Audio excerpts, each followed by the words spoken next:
Good morning. Welcome to the September 8th regular council meeting. We'll call it to order. And we have one person registered for open mic. I'll call up Raya Blackmore, please. Karen, is the mic on? Thank you. Good morning. My name is Raya Blackmore, and I work at the City of Wetaskiwin's recreation facility, but I'm here representing my own beliefs as a member of the public. I'm speaking as someone who cares deeply about the safety of our community, the staff, and especially the youth and families who use our facility every day. I want to respectfully bring forward a serious and ongoing concern, the lack of security cameras in the Manluk Recreation Center and pool. This last week, I had an unwelcomed encounter with a member of the public who had already been prohibited from entering our building. Unfortunately, this isn't an isolated incident. I've seen car break-ins, thefts, and multiple individuals issued trespass notices because of unsafe or aggressive behavior. And yet, despite all these incidents, there's no video evidence to rely on. This puts both staff and patrons at risk. This facility is home to day camps and youth programming, children who deserve to feel safe and protected in a city-run space. I understand the process of budgeting and capital planning, and I know this issue has been discussed before, but respectfully I have to ask, when is enough enough? Do we wait for something worse to happen before this becomes a priority? Cameras are not just a responsive tool, they are a deterrent. They protect staff, patrons, and the city itself by providing transparency and accountability. More than anything, they send a clear message that safety is taken seriously. I'm not here to place blame, I'm here to ask for my concern to be treated as a priority. I know the recreation staff are committed, hardworking, and proud to serve this community. I simply want the tools for us to feel safe while doing so. I truly hope my concern will be evaluated with urgency, and thank you for your time. Thank you very much.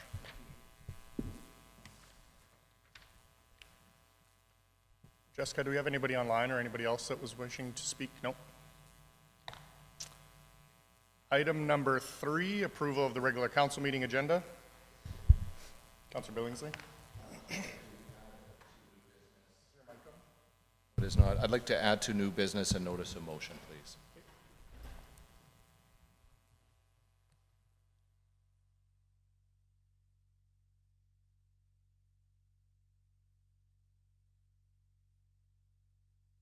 Anything else? Yeah, go ahead, Councillor Nielsen. Yes, I'd like to add an item to closed session under section 32, privileged information.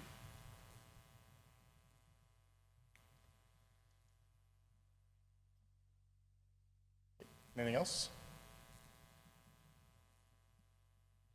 Notice of motion we don't need to vote on, but the closed session matter we will. Those in favor of adding it? Carried. Thank you.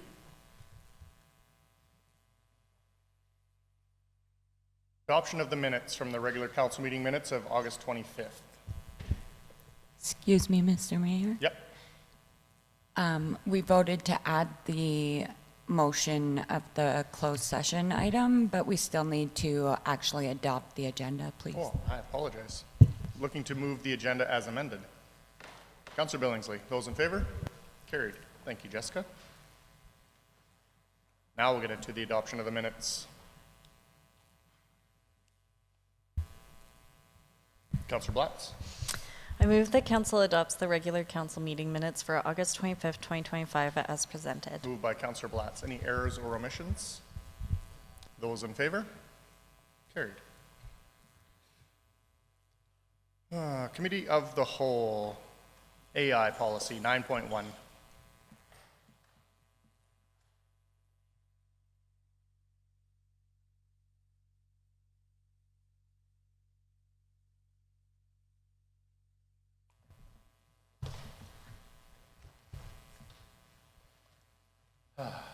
Good morning, Mayor and Council.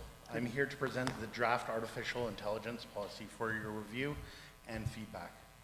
This policy sets a clear framework for the responsible use of AI in the city of Wetaskiwin. It will help us improve efficiency, support decision-making, and enhance services while keeping privacy, accountability, and public trust at the forefront. The policy is built on 5 principles: protecting privacy and trust, ensuring accountability, security and transparency, reliability and quality, and alignment with Council's long-term vision. In practice, AI may be used in draft documents summarize reports, and transcribe meetings. All tools should be approved by IT, and human oversight is required for all outputs. To reduce risks, this policy requires privacy and confidentiality protections, regular monitoring by IT and privacy officer, mandatory human review, staff training through lunch and learns and other free resources, and any breach of information must be reported to corporate services. Financially, tools will be funded with existing budgets. From a risk standpoint, this ensures decisions remain human-led while allowing us to responsibly explore the benefits of AI. Today, administration is seeking your feedback. Following that, the policy will return for council for approval. Thank you, and I'd be happy to answer any other questions. Councillor Nielsen. I move the committee, I move that council receives the artificial intelligence policy as information. I do have Moved some by questions. Councillor Nielsen. Thank you. Thank you very much for the presentation. So you're looking for feedback, so here it is. My first concern is understanding or getting clarity, not today, but in the policy, getting clarity between item number 4, which speaks to city proprietary data not being used, and number 6, confidential city data shall not be used without the permission of the CAO. So I guess I'm wondering, maybe it's in definitions, what is proprietary data versus confidential data? And I think that's important to identify the distinction between those.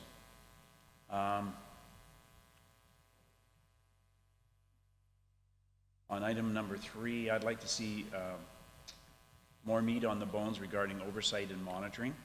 Within the policy, it talks about periodically reviewing, and I find that kind of worrisome. When I went online to look at other policies in other municipalities, they all identified annual AI audits, and I think it's critical that if we're going to venture into this territory, that is not just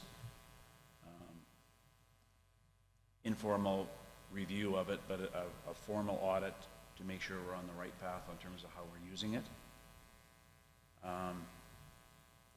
And then the last statement, while I don't disagree with it, talking about security being a top priority,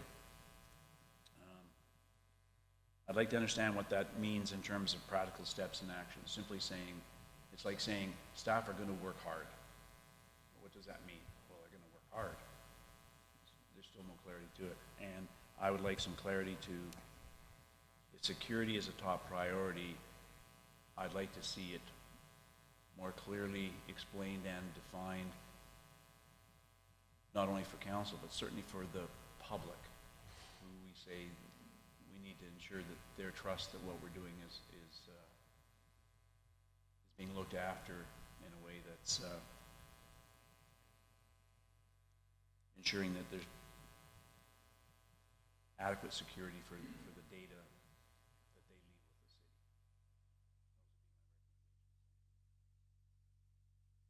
Councillor Billingsley and Councillor Blatz.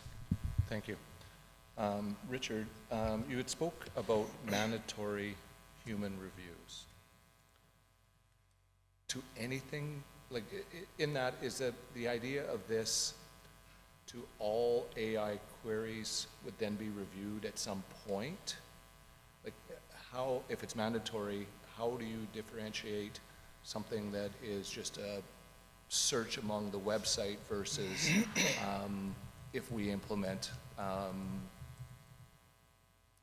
something more detailed where it's actually taking a step out from using a human? Does that make sense? Yes, so to address your question through Mayor, the purpose is to not remove the human expertise from the information or the tool set that is coming forth. So the tool set, AI is a wonderful tool that has been developed recently, and because of that, we don't want to speak in the policy to how the tool will be used, but we want to ensure that the staff that are utilizing the tool are the ones making the decisions, what the final word choice is, what's being done. Everything is a choice from the employees and the staff that are making the decisions. That is where the decision is being made, not because the AI inputs or the bias in the system. Okay. And I guess where I'm struggling with all of this is, as you probably are aware, AI is not just one thing. It could be anything from a Google search to something very deep and start to actually do some analytical thinking, kind of, right? So, and I guess what I am trying to wrap my head around is, would this policy include searches on our website? Because that is using a form of AI. So to add to that, yes, how the AI is implemented and how it is applied to what documents it can expose through the searches, through your different tags and your ability to restrict what can be accessed through the AI or not, would need to be a human-driven decision to ensure that we have control of the tool set, not allow the tool set to determine that it can reach everything, so I'm just going to expose everything. But there's going to be privacy filters and things that we need to put into place and make the choice as we implement the 4 different classes of AI, be it generative or deep learning or whatever, into the system, that we are making human decisions behind it for how we're implementing it, so that we understand the full bias that is going into the system as it goes forward. Okay, that makes sense. Thank you. Councilor Blatz?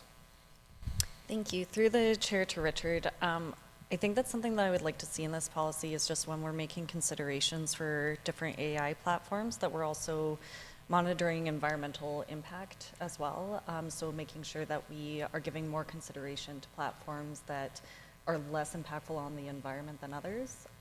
ChatGPT is one of the worst, and so trying to avoid that as much as possible, I think, is really important. Per kilowatt of energy that's used for AI, it takes about 12 liters of water, and so it's depleting the Earth's fresh water supply.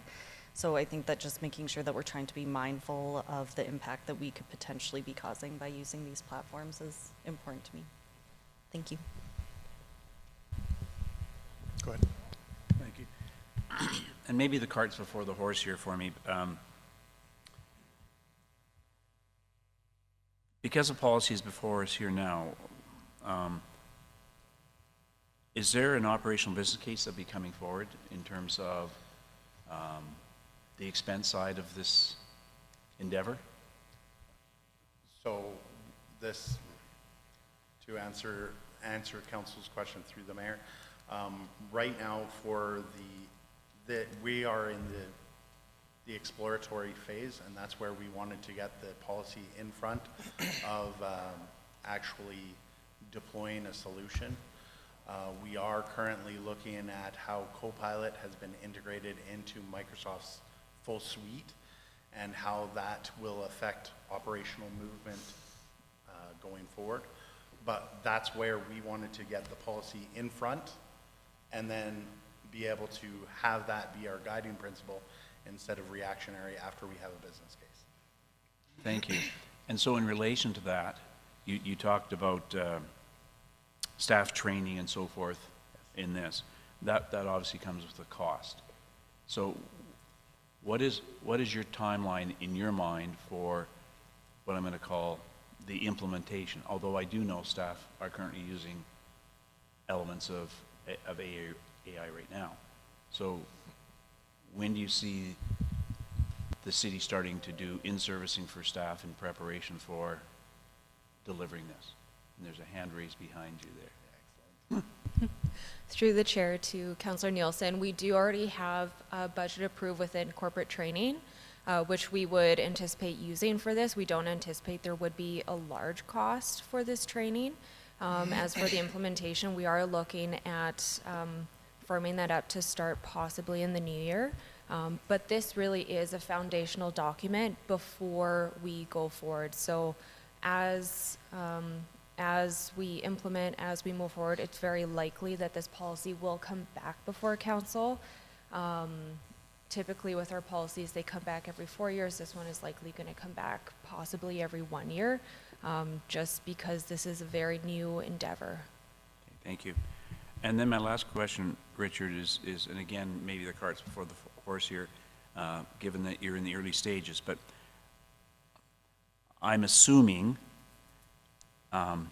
perhaps incorrectly, we're looking at third-party providers, public domain platforms, as opposed to creating our own platform internally. So to answer Councillor Nelson's question through the mayor, right now we are in the exploratory stage. So again, first application will probably most likely be Copilot through the use of SharePoint and other resources for other items, document finding, and generative processes through that regard. And then as we create a framework that we're built on, we will expand that to possibly be next steps of partnering with the third party for tools outside 311 or things like that externally. But we need to ensure that we are sustainable in our approach for how we move forward. Thank you.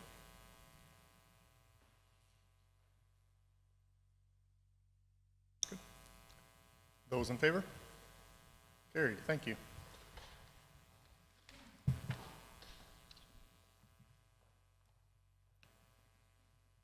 Item number 14, moving into closed session under section 32.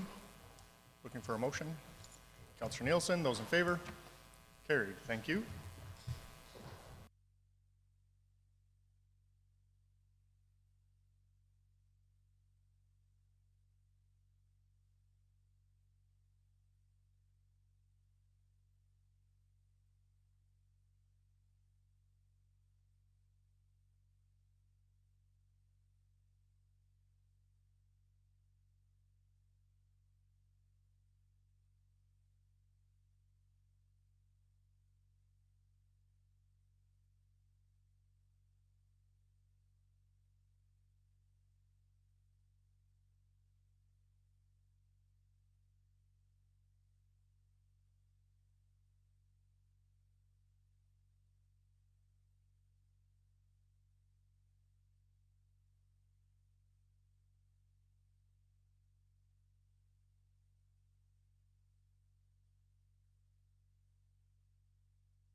Thank you. Looking for a motion to come out of closed session. Councillor Nielsen.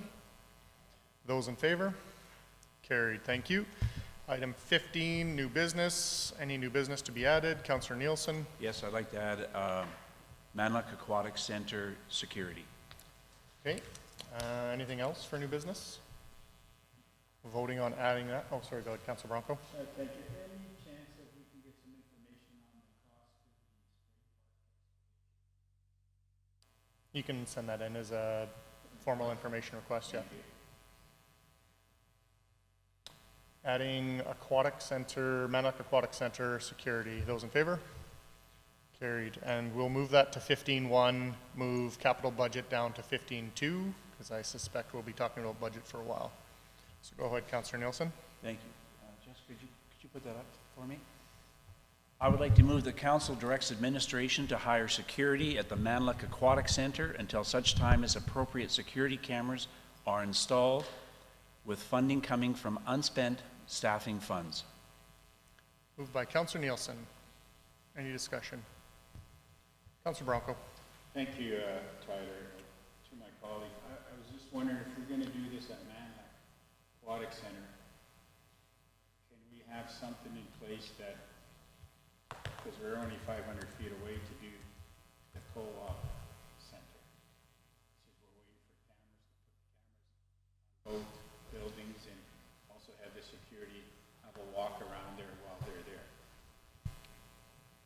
there. Question for administration. Are we waiting for cameras at the co-op arenas? To council through the mayor, we are very close to installing cameras at Manluk. Just got word, we anticipate they will probably be up by November. If you talking about the arena though, I'm not sure what order that was as far as which facilities are going next, but Manluk is definitely first.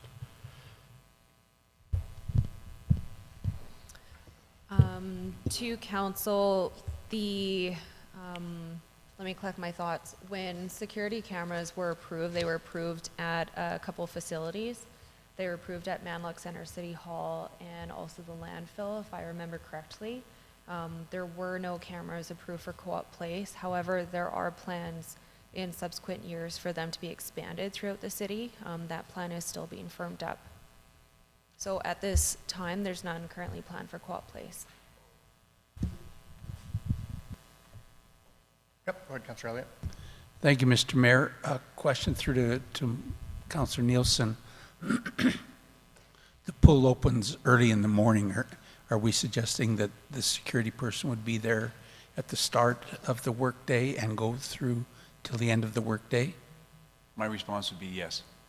Thank you. Thank you, Mr. Mayor. Councillor Billingsley. Thank you. Do we have any idea of the dollar amount that we are talking here, whether if we're going from 6:37 till 9. open till close, Yep. whatever the hours is, 7 days a week, what's the cost? Are you asking me that question?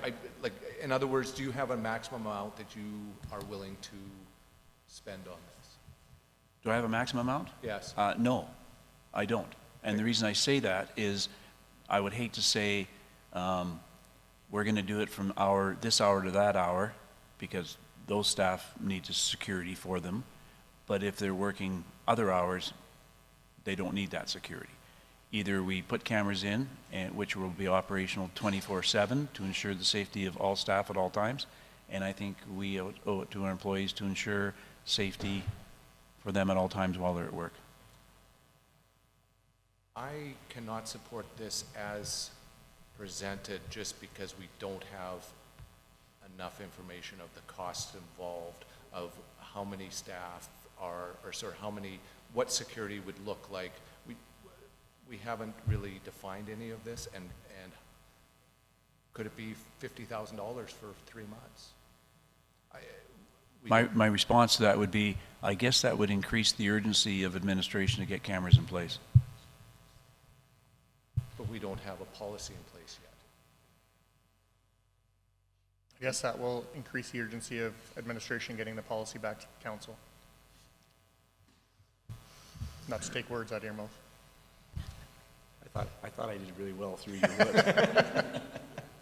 Councillor Elliott. Thank you, Mr. Mayor. Through to Kevin.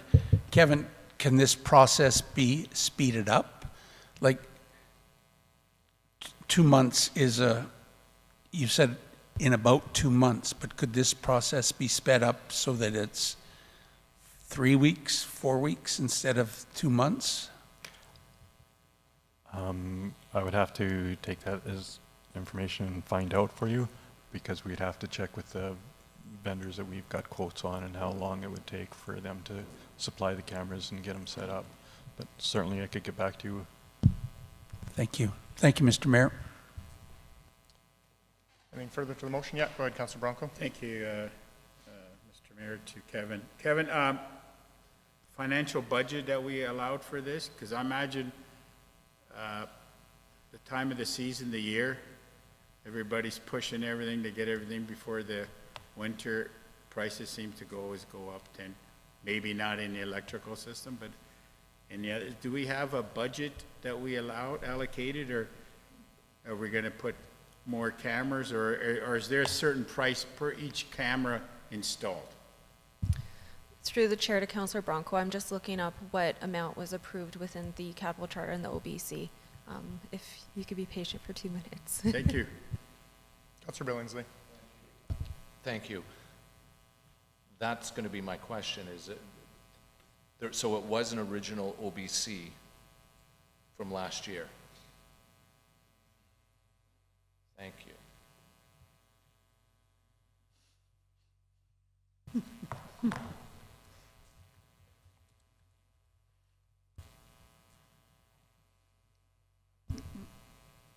Go ahead. Thank you, Mr. Mayor. Through to the Finance Department, are you aware of those numbers?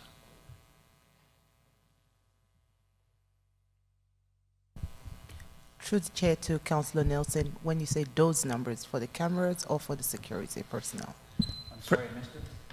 Were you asking about the numbers for the cameras in the OBC or for the security personnel? Which one? I was asking about the cameras. It was my question, not Councillor Nielsen. The budget approved for the OBC was 96,800.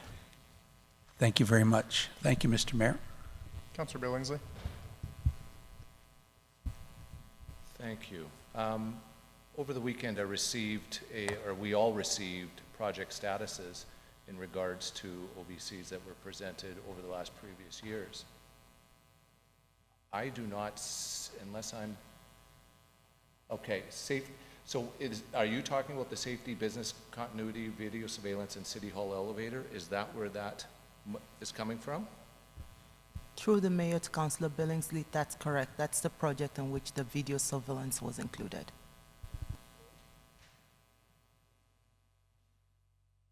So in that, it shows that we've spent $2,000 or $1,963 on this year to date.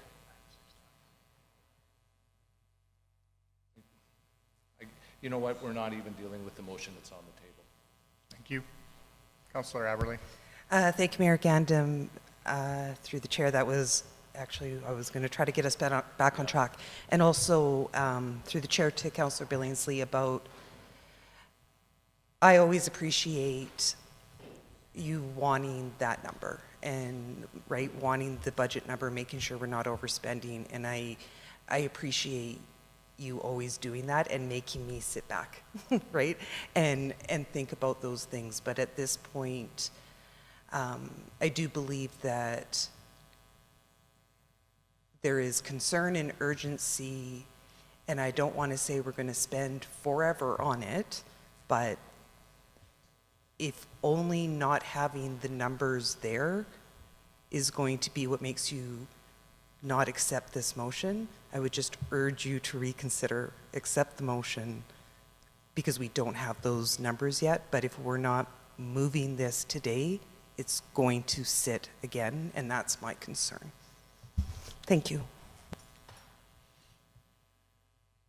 Anything further? Okay, go ahead, Councillor Elliott. Thank you, Mr. Mayor.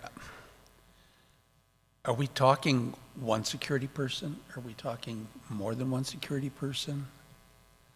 Because the cost obviously would be reflected in the number of personnel that we hire. Councillor Nielsen?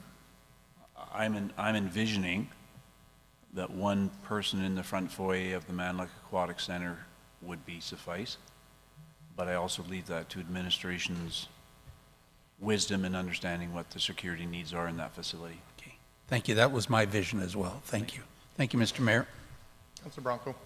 Thank you, Mr. Mayor. To my colleague, one person at a time, or do we hire 2 or 3 security guards because the shifts? If we're going to go right, one presence.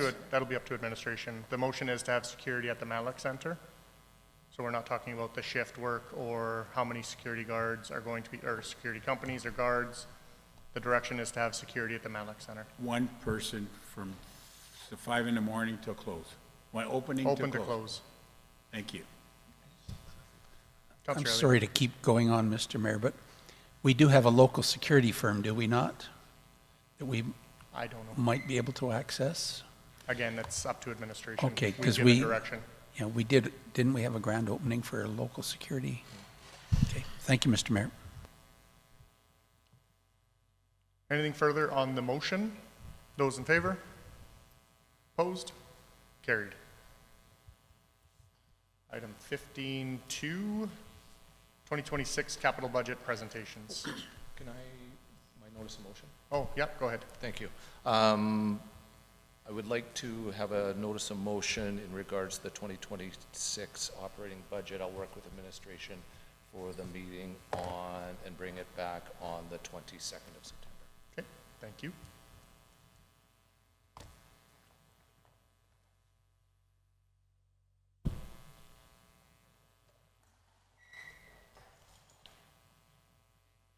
All right, let's start with 2026 capital budget.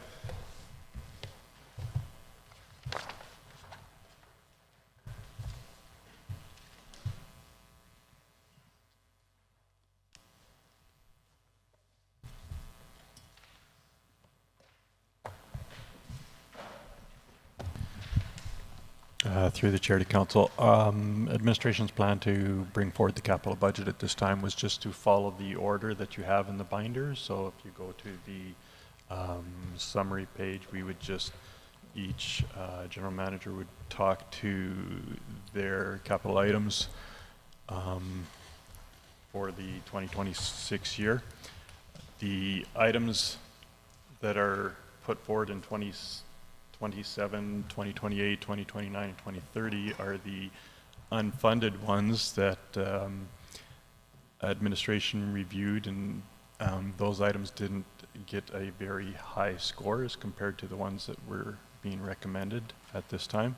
But obviously, should council want to pull any of those other ones forward, administration can speak to each of those in more detail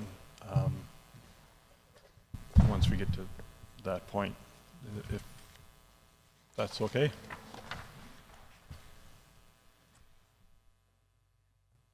Go ahead. Before we get started, through the chair to administration, I find the motion that's here before us, I'm going to use the word awkward. I don't know if that's the right choice of words. It talks about moving, it talks about, I move that we proceed with the budget. What does proceed mean? Are we approving the budget in this motion, or are we taking it as information? What exactly is intended with the word proceed?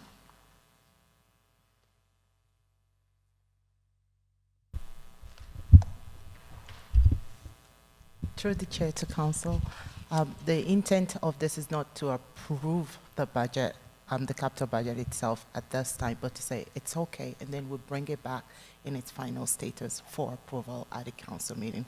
But if there was changes, it's to this document. It's not to approve the document at this time. Thank you. Go ahead, Councilor Billingsley. Thank you. I too have some questions about that. So does that mean that no change, if this proceeds, Does that mean no changes? Well, I guess if it hasn't been approved, we still could So make here's changes. how I was setting it up, is that administration was going to present the budget. There wasn't going to be a motion to present the budget because we don't know what we're going to be approving. So I can't approve it as information. The motion is to proceed with getting the information. I can just ask for the information to come forward and then council can make that decision moving forward. So changes through the capital budget are all fine, and if we're going to approve it once council's had the opportunity to get through the budget and make the changes as we normally do with straw polling, wanting to see something move forward or something pulled from the budget. So I'm asking the administration to present the budget.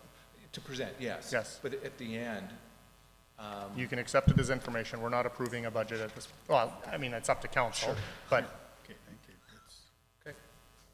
Thank yeah, you. go ahead. Thank you, through the chair to council. Administration provided everybody with little voting things you can see on your desk. Right, so this is just to, again, this is a straw poll for each item that we can take back as information, which ones are generally approved by council and which ones are not. Go ahead, Councilor Bronco. Thank you, Tyler. To Kevin, or to, just a question, a clarification. So we have road renewal of $1.9 million. Do we have, my question is, do we have items or streets or what this is going? You're just saying $1.9 million. Where is it allocated to? Is it, let's say, 40th Avenue or 30th? It's not. So one of the things they changed was our ability to tender and do budgeting is to not have it as a specific project. So if we had a specific project, resurfacing 50th Avenue for $500,000, and all of a sudden we start getting all of our bids in at $499,999 because they know how much we're budgeting for that project. So no, it's not to a specific project. The total amount is what you'd be approving on all of these projects that are moving forward. So, understood? So, council has no decision on what roads, if we determine as a It's all group? done, it's done. That's always been the We're case. just not making it known to the public. Yeah. Council's not handpicking the projects that are being done. You can bring a motion forward to have a project done, and it would then be approved by council or not. But it's never been up to council to approve certain road reconstructions or sidewalks. What's your, okay, I'm not gonna So go into we're that getting ahead. debate. What No, I'd like no, to that's- see is the budget to be presented, okay. and we can ask questions as we go along. Go ahead. Thank you, Mr. Mayor. Just related to this, there's a public meeting scheduled on September the 16th at the library. What information are we going to be taking to the public? Is it just this, or will it be the operating budget as well?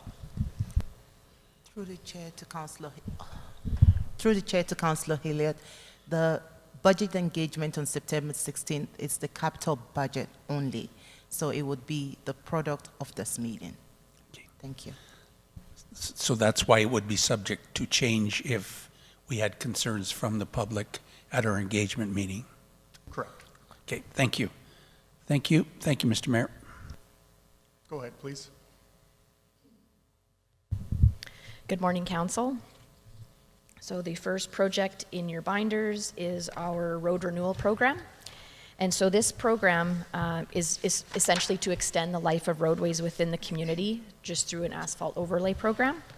And so the road network, we have had road assessments completed in 2024, and that was finalized and brought to council at that time. And so this project, or this program rather, is looking at some of the roads within the community that require attention. And so the primary location for 2026 is 40th Avenue. Depending on bids received, it could expand, or we may have to adjust the program just depending on what the bids were, what they do come in at. So if you have any questions, I'd be happy to answer them. Councillor Billingsley. Thank you. In the cost estimate, it says we're budgeting 1 point. Am I allowed to talk about the actual dollar amounts? Just not dollar amounts to the specific project. Okay, so it's not to a specific project, so I'm probably okay here. It says this, they're adding a 10% contingency. Is that correct? Through the chair to council. So the contingency, or the budgeted amount includes contingency, which is the 10% plus any geotechnical and the actual construction. Okay, so if we don't need contingency, we're actually only going to be spending 1.7 something. Yeah, through the chair to council, if we don't need it all, then we won't spend it all. However, if the budget is approved and the bids come back less than we anticipated, we can expand the program to other roads within the community to try to catch up on some of the work that we need to do. But up to 1.7 something, whatever the less the 10%, right? In other words, only time that we would go to 1.9 is if we had cost overruns or something where we needed the contingency. Is that correct? Through the chair to council, if council wants us to do that, then we can. Otherwise, if the full budgeted amount is approved, then we would spend up to that amount. But then what's the definition of contingency? In other words, is that not unforeseen expenses? Through the chair to council, yes, that's what contingency is for, yes. Right, so therefore, we shouldn't be necessarily taking it to 1.9 unless there's unforeseen expenses. But If that's what council would like to do, not a problem. I guess my question is then what is administration bringing forward to us? Is administration looking to spend 1.9 or are they looking to spend the 1.7 and potentially 1.9 if contingency is needed? Through the chair to council, it would be looking to spend the 1.9 million. But of course, yeah, if we don't spend the contingency, yeah, it would be less than that. We could spend less than that.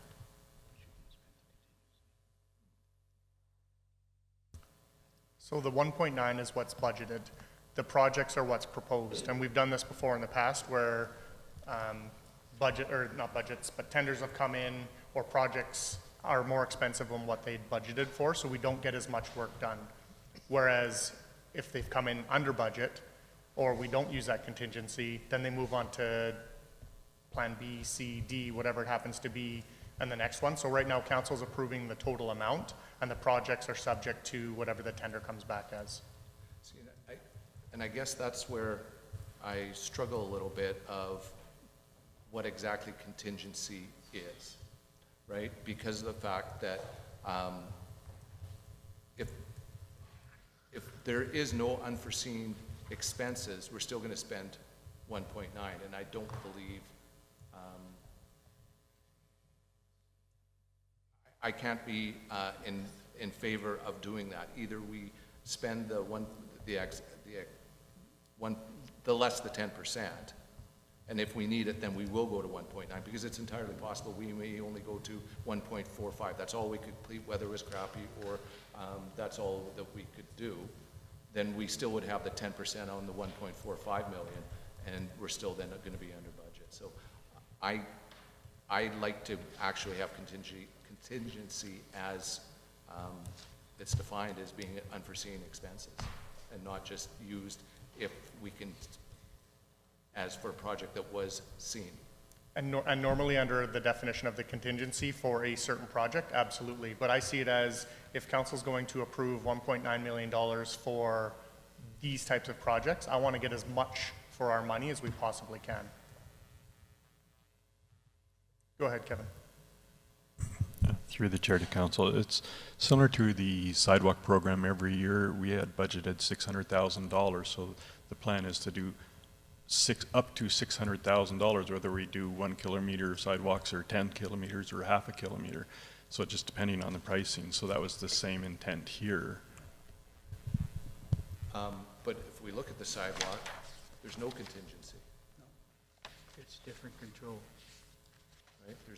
So there was no contingency listed for sidewalk. Just make sure you're speaking into your mic. Thank you.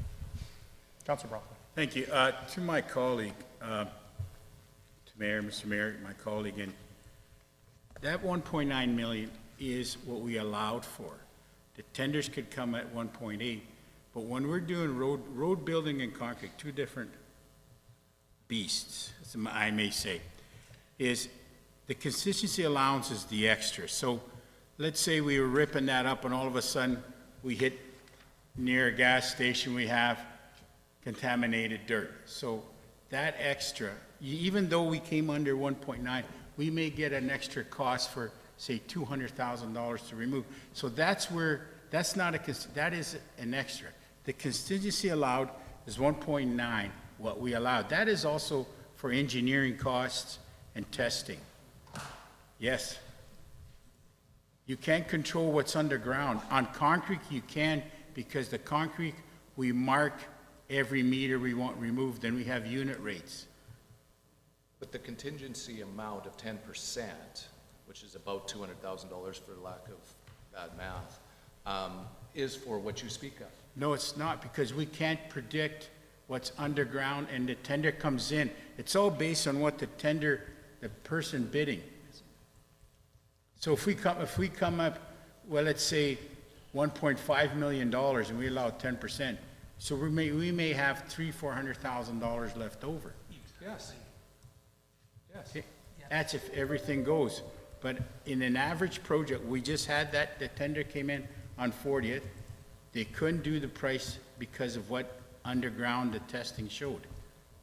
And then it should come back to us if it's over budget. Mm-hmm. It will. But the 1.9, but we can't predict if we hit contaminated soil or the ground. All of a sudden we hit a section of a quarter mile that's all topsoil. We don't know that till site, just like we had here at the... What administration is looking for is council's approval on $1.9 million Yes. of work. Councilor Nielsen. Thank you. And I guess the difficulty I'm struggling with here a little bit is contingency in this situation isn't really contingency. We are going to spend this money regardless. Either we're going to spend it because there's overages on the project, and if there's not overages on the project, we're going to expand the project to use up all the money. So why it's called a contingency is a misnomer to me. It's not contingency, we are spending it, period. Yes. Yes. And your point, I guess, then, Councillor Billingsley, is if we set the budget at 1.75 and we have a contingency, administration should be authorized to spend up to the full amount if the tender comes in under, and then there's unforeseen circumstances. But if there's unforeseen circumstances, it doesn't just necessarily mean we're spending the contingency. Correct. Okay, so I'll try to simplify this as best I can. I'm going to make a motion for a straw poll on the fact that we're going to spend the $1.9 million on these projects. Contingency is being taken out of it. I'm approving the $1.9 million. Total amount and taking out the 10% contingency. Correct.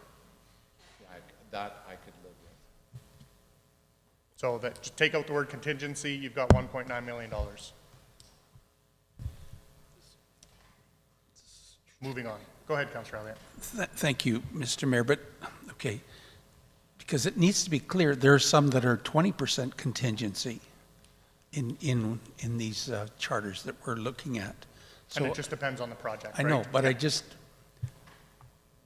don't think the word should be used loosely. Correct. Contingency means we're serious. If we're digging up something, there's possibility that there could be a bunch of yuck underneath and we have to fix it.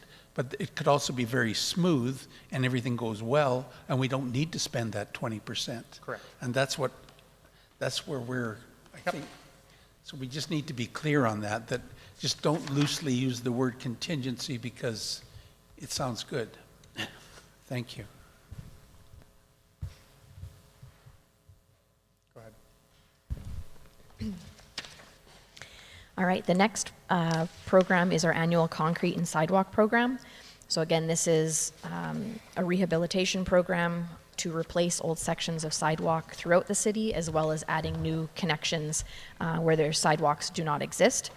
And so just for information, over the last few years, 3 years, I guess, we have actually installed almost 4 kilometers of new sidewalks in the community and have repaired and or constructed 200 curb ramps for accessibility in the community.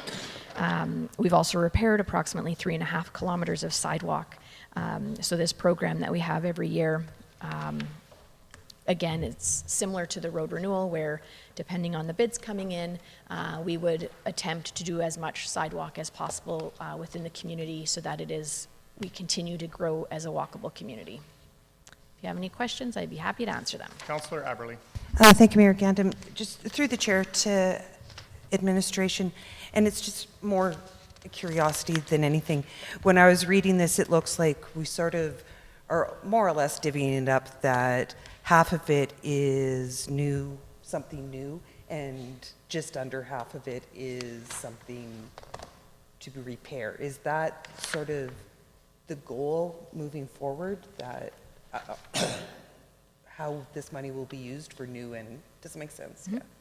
Yeah. Through the chair to council, so we used to have 2 separate budgets for this that we would bring forward. We've decided to kind of consolidate them and essentially use it where it's required. So if there are a lot of rehabilitation pieces that we need to do in one season, then we will. If there's more demand for sidewalk connections, then we'll spend the money there. And just a quick follow-up, Kathy, just in how it was written, and I liked the wording that you wrote, based on, it can be things that your team sees, but it is also, whether it's renewal or new construction, but it's also based on the community coming to us and telling us, so whether my sidewalk is really horrible and I can't do something, and I draw attention to the city as well, because that may not be on your radar for whatever reason, or this street really needs a sidewalk for X, Y, Z, a new sidewalk. That's how you're making your decisions? Yeah, through the chair to council. So if we do get residents coming to us and saying, there's a real issue here, then we put this on a priority list and go with those ones first, any sort of safety hazards, things like that. And then we also monitor where people are naturally walking and try to put sidewalks there so that it's accessible all year round. Thank you. Councillor Elliott. Thank you, Mr. Mayor. Through to Kathy. Kathy, there's $600,000 budgeted, and then in the years to come, there's $600,000 as well. But as costs increase, as they will, should that number, 600,000, not be increased as we go through the years? Through the chair to council, we could essentially increase the budget. I think at this point we've been able to accomplish a lot of new construction as well as rehabilitation, but we could look at doing some sort of increase every year if that's something council would like to spend money on. Well, I just was thinking we probably would be able to do less as the years go by if costs increase, because who knows where they're going to go, right? So, right. Okay, thank you. Thank you, Mr. Mayor. Councillor Nielsen. Thank you. Through the chair to administration, Kathy. We're asking for $600,000. You're asking for $600,000 here, and we had the same $600,000 set aside in 2025, and so far we've been billed out at $1,000. So, and I know more bills will come in, but are we anticipating at this point in time that all $600,000 worth of sidewalk repairs this year will be completed, or will that be a work in progress that rolls forward as well? Through the chair to council, we have obviously done a lot of concrete work this year. We have not been invoiced for some of it yet, so that's still coming through. But the intention is to spend the entire $600,000 budget this year. And we envision that that work will be completed? Correct. Thank you. Councillor Bronco. Thank you. Tyler, too. So in case it isn't done, if we get frost or snow hit ground, let's say we spend $520,000. So we take $80,000, put it into the next year, or or the budget for 2026 is going to be only 520 because we're carrying 80,000? Through the chair to council, so we would basically have that as a carry forward and complete the work in 2026 along with whatever budget is approved by council for 2026. So it would be an additional, if it was the $80,000 example, then it would be whatever council approves this year plus the 80,000 as carry forward from 2025.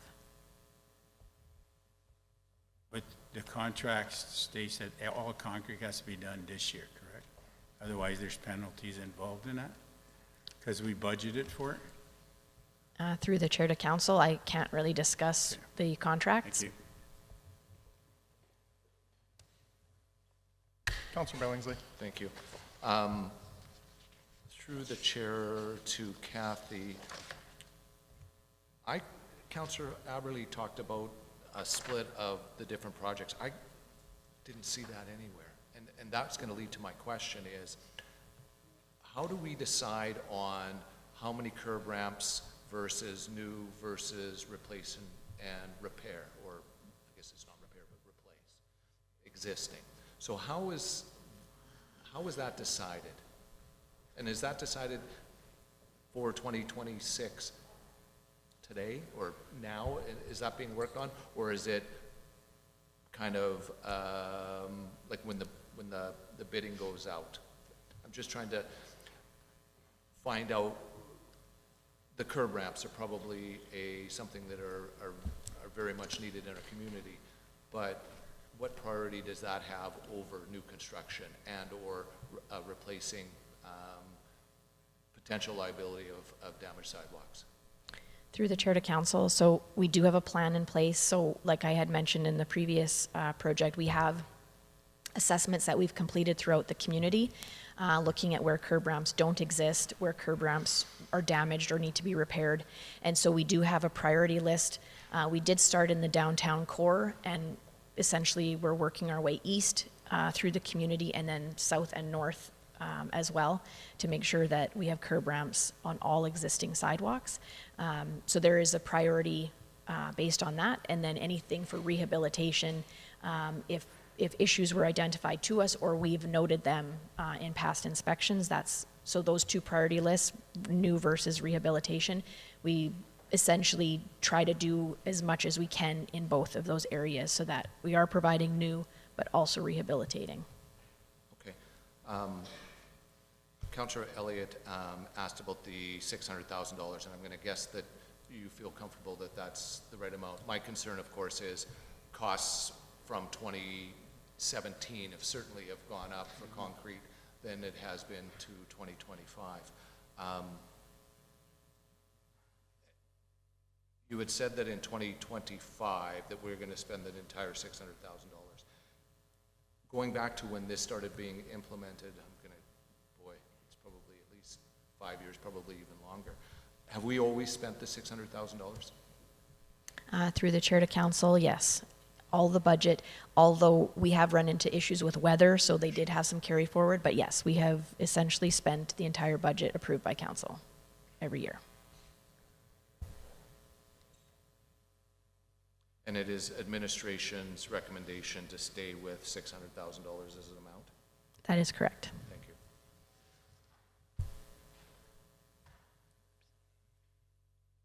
Anything further? Straw poll on, go ahead, Councilor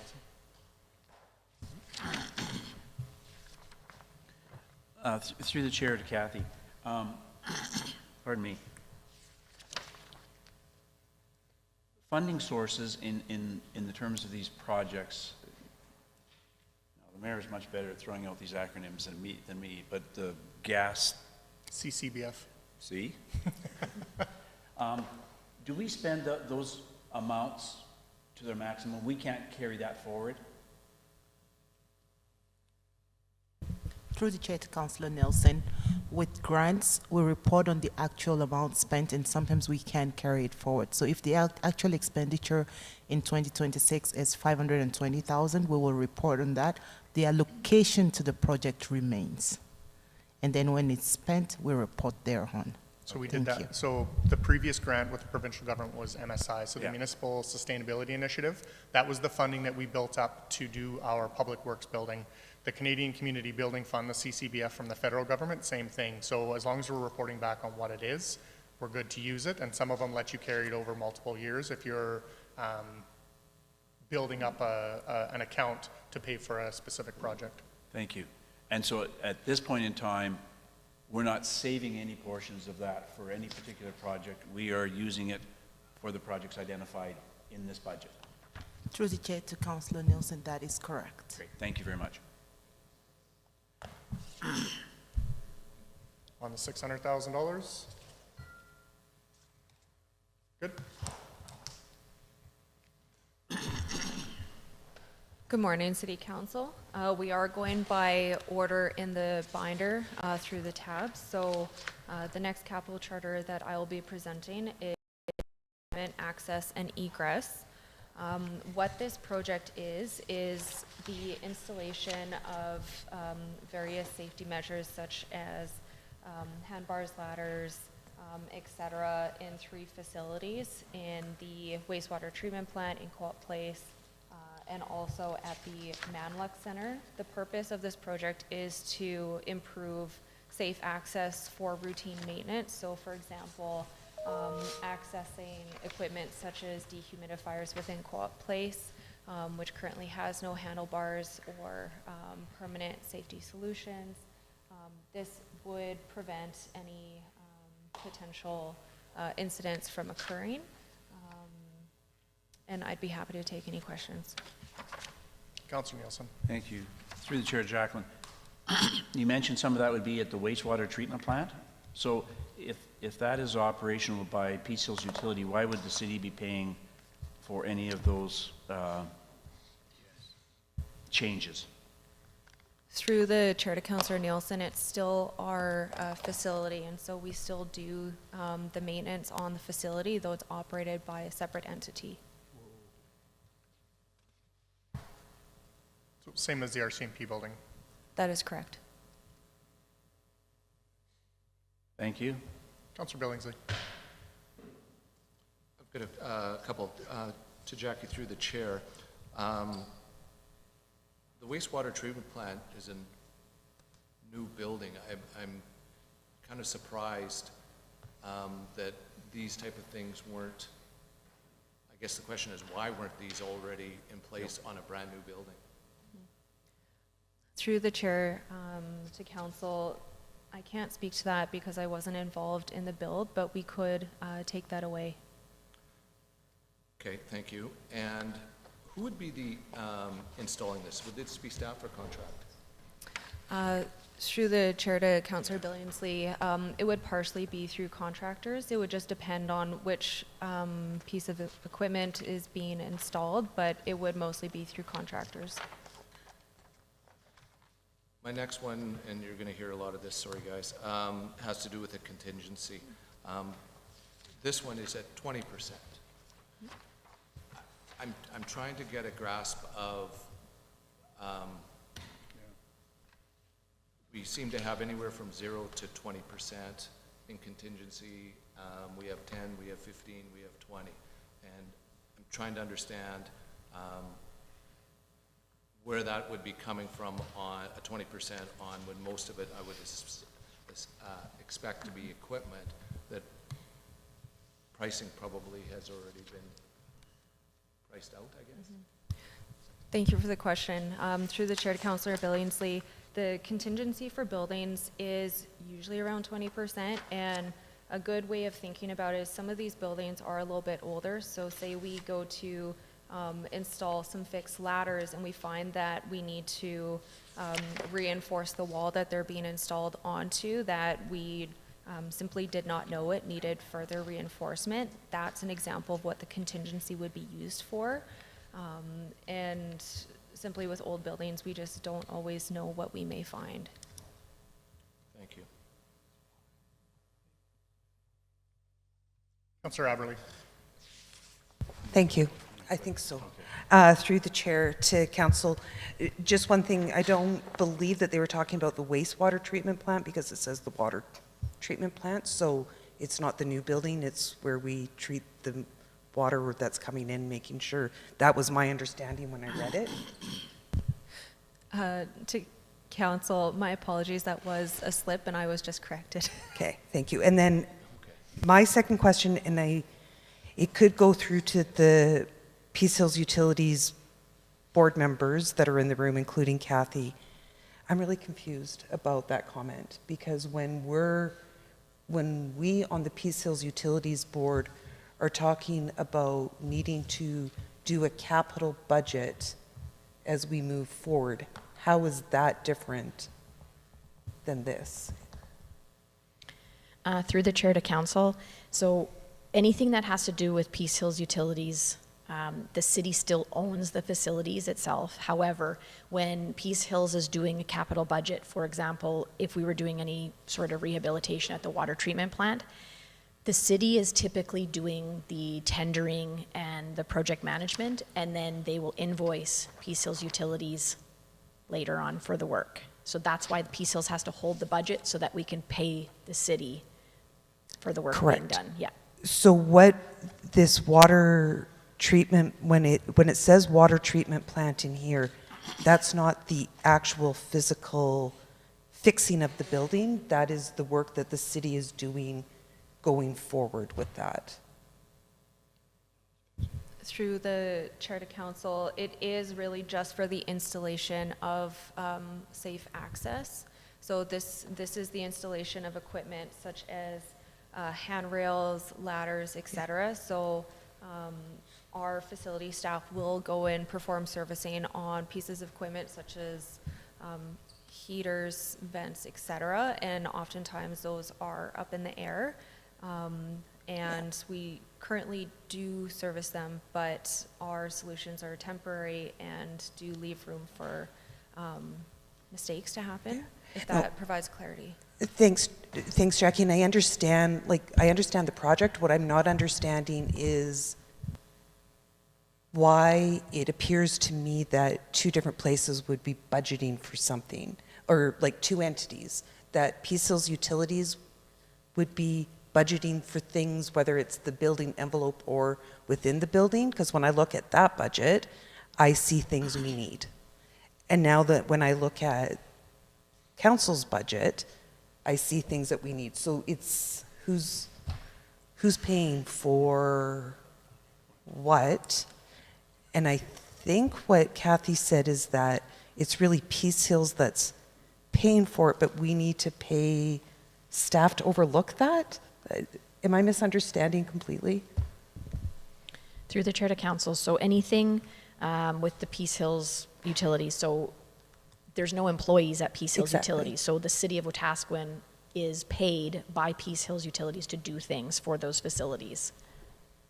So that's why Peace Hills holds the budget for certain items. This particular capital project is not currently as a designated project in Peace Hills capital budget. So it was something that we, as the city of Wetaskiwin, would like to see installed in that building. Peace Hills Utilities did not ask for it. Correct. Thank you. Councilor Bronco. Thank you.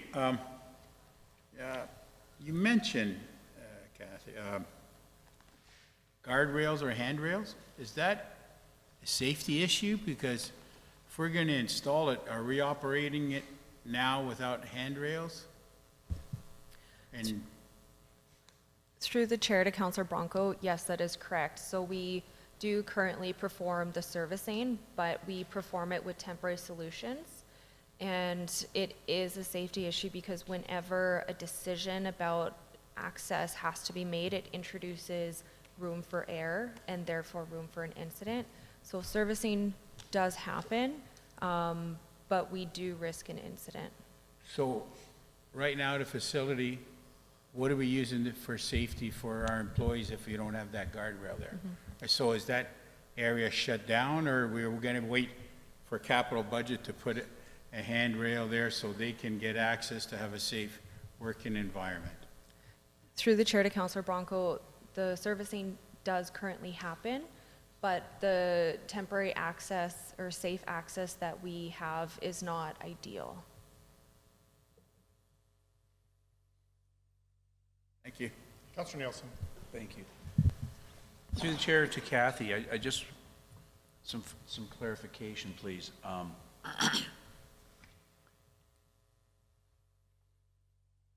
So if Peace Hills Utilities, sorry, I'll back up. If the city has deemed a capital project necessary on a city facility, but it's not in Peace Hills' budget, the city pays for it out of our budget. Would that be a fair statement? Through the chair to council, yes, that's a fair statement. Because the facilities are still owned by the city is responsible for the facilities. And because there's no employees, of course, and the city's doing the work, so through the administrative fee that Peace Hills pays the city, that is how a lot of this, like the servicing that Jackie's talking about, is being paid for. It's just that Peace Hills gets invoiced for it later. Okay. So then, Peace Hills Utilities should never have any capital project in their budget for a facility. They would have it for capital projects, ground excavations, so forth. But we would not see a project that is facility-based.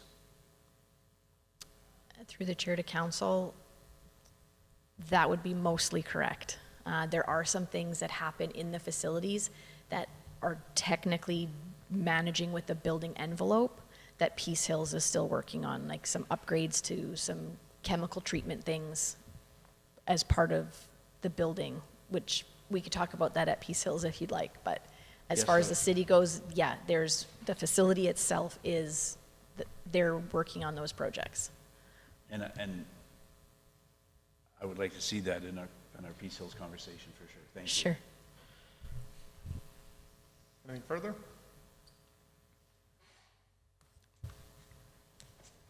Thumbs up, thumbs down? Okay.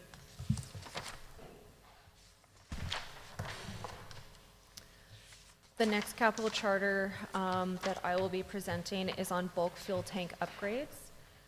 The purpose of this project is to modernize bulk fuel infrastructure and introduce digital monitoring systems into the bulk fuel tank that is within the operations yard. This is separated out into two key phases. The first phase is to upgrade critical infrastructure. The tank is starting to age, so this will include upgrading pumps, dispensers, and other safety systems to prevent any equipment failure. The second phase of this proposed project is to implement fuel tracking, inventory monitoring, and also automated reporting capabilities. And I'd be happy to answer any questions. Councillor Elliott. Thank you, Mr. Mayor. Through to administration. Is there a reason why this wouldn't be done all at one time rather than dividing into two parts?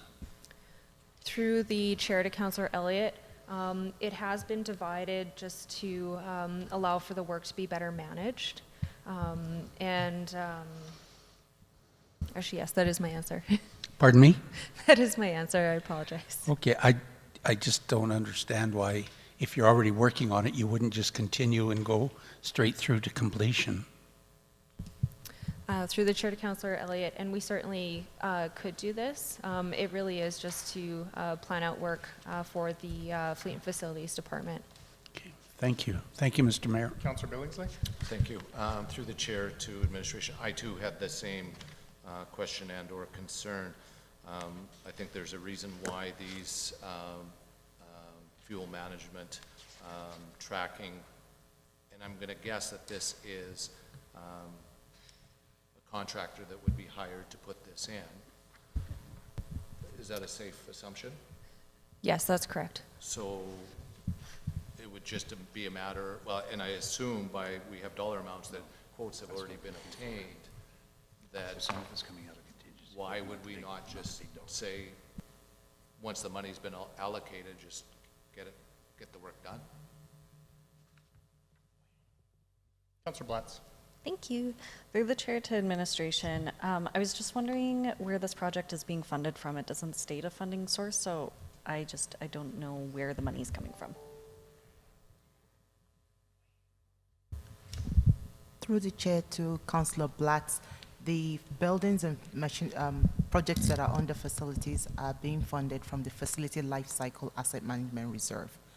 There's more projects to come up that are yet to be discussed, but that section is being funded from that reserve. Okay, thank you.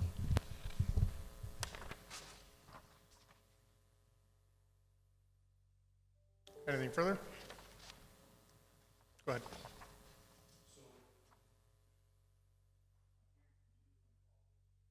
Your mic on? I'm hearing from two of my colleagues, they'd like to see that pulled together and created as one project. Is that, so what are we voting on? The singular or pulling it together and creating, do the job? As it stands, it would be singular. If somebody wants to have that pulled together and made under the same straw poll, absolutely. Okay, do you want to say what it is that you're proposing? I'm proposing that we add year 1 and year 2 and do them all at the same time. Okay, go ahead, Councillor Aberley. Thank you. Through the chair to administration, just making sure I understood your first answer to that question. Is that something that is feasible to do it in 1 year?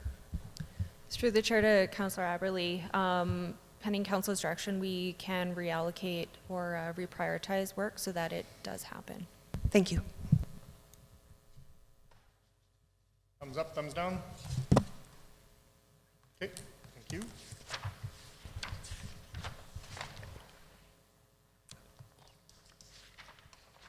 Go ahead. Through the chair to council, when we vote like that, our finance is trying to keep track of everything and they can't see all the votes, so if you could just physically give us or tell us if that was a yes or a no Sure, as well. yeah, you betcha. Thank you. The next capital charter that I will be presenting is for exterior attachment racking at the operations building. This project is to install exterior racking systems for storing large equipment attachments such as blade sweepers. Currently, these are stored typically on the ground where there is room within the operations yard. And this project is simply to build storage so that those can be stored off the ground. This will in part not only extend the lifespan of those pieces of equipment, but could also prevent any potential incidents of equipment backing into them or somebody tripping over them, and also increases the ground space within the operations yard. And I'd be happy to take questions. Councillor Billingsley. Thank you. To administration through the chair, can you define surprises? In the cost estimate, it says, it's best for existing buildings as you will always find surprises. Through the chair to Councillor Billingsley, thank you for the question. So the racking would be installed onto the exterior of a building to the e-shop, and because again the e-shop is a little bit older, should we start installing that and we find that again the wall is not reinforced enough or there's something else that needs to be mitigated, that's what the capital charter means by surprises. So how many, is it racking? I don't know. Yeah, I guess racking. Are we talking about here? Are we talking 25 racks? Are we? What is it exactly that we are doing here? Through the chair to Councillor Billingsley, I would need to take that away exactly what that would look like, but it would be to fit all current equipment that I previously described that's currently being temporarily stored in the yard. Okay, thank you. Anything further? Go ahead. Through the chair to administration, I just noticed that with each project charter, it doesn't state where the funding is coming from, and I was just thinking that as we go through all the charters, if at the end of the presentation, we can just state where the funding source is coming from, that way I can add it in as we go.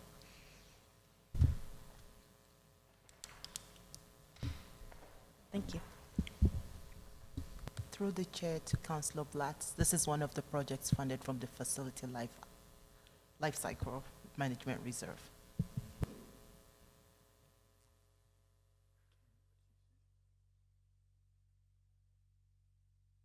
Facility Life Cycle Reserve. Thank you. Yep. Anything further? Thumbs up, thumbs down? That is a yes.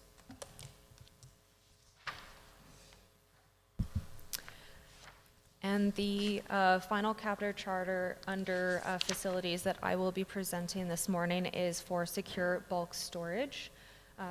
Similar to the racking project, this is also to install integrated racking. However, this one will be primarily for inventory management.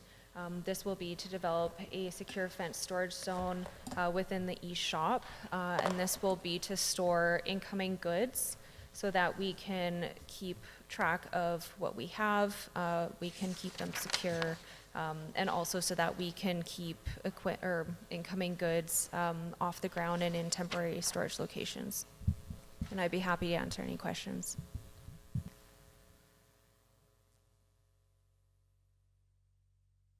Councillor Blatz. Through the chair to administration, where's the funding source on this one, please? Through the chair to Councillor Blatz, I do apologize, you did just ask that question. This is also coming from the facility reserve. Okay, thank you very much. Anything further? Thumbs up, thumbs down? That is a yes.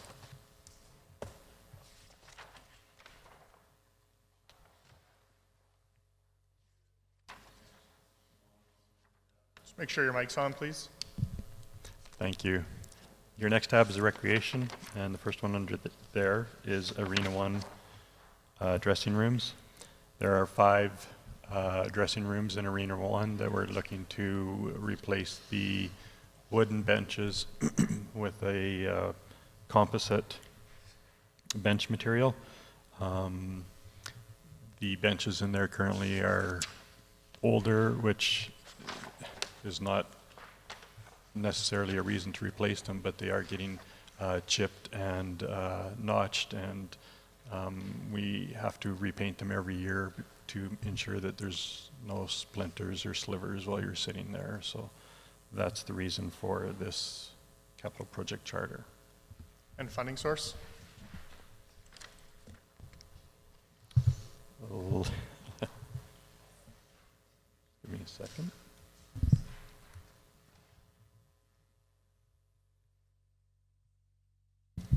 Through the chair to council, it's the Facility Lifecycle Asset Management Reserve. Thank you.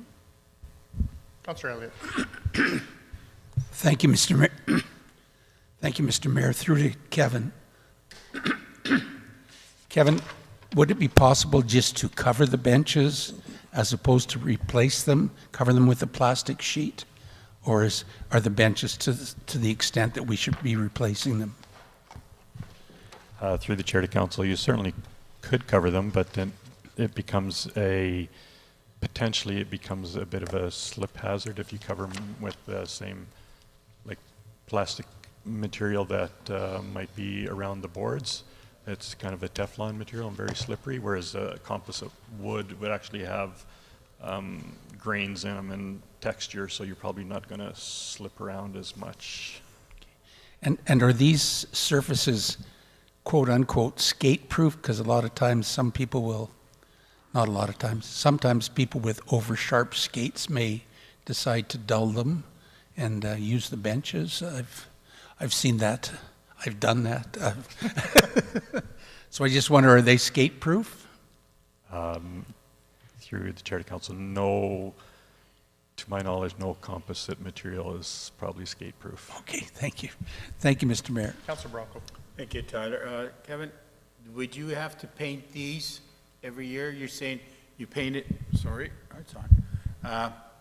You said you painted the old ones almost every year. That these ones have low maintenance or high maintenance, or do we have to paint this every year again, just like the old ones? Through the chair to council, the composite wood material is stained color, so it would last the lifetime of the product. Thank you. Thank you. Through the chair to administration, this charter is quite detailed and I appreciate it. The one interesting thing about it, though, is this is one of them that has, this is a material thing, and yet there is no contingency added to this. And my question is, why? Through the chair to council, the thought with this one is that we have 5 dressing rooms identified, and we would go up to this amount. If we can get all 5 done, great. If we could only get 3 done, then we're going to the amount that's approved. But that's exactly what we're talking about with the other project. So you have to be more consistent with what you're having a contingency with and what you're not. Yeah, I mean, because to me, this is what we're doing, and it's going to cost $25,850. Yeah. Nowhere in this does it say, well, that's up to what we're going to spend. Hopefully, we can get them all done. That is not what is stated in here. Just consistency with contingency. Go ahead. Thank you, Mr. Mayor. Through to Kevin, but the project is to do all 5 dressing rooms. Through the chair to council, that's our aim, correct. Thank you. So then I'm going to make an amendment in that I'd like to add a 20% contingency to it so that all dressing rooms are done and we don't leave a project unfinished. Councilor Bronco. Thank you, Tyler, to Kevin again. So if we allow 20, will that cover the 5 or will that cover 4? Because we have 25,000 for how many? How many will that do us? Well, right now the quote is that they've got that dollar figure to do all 5.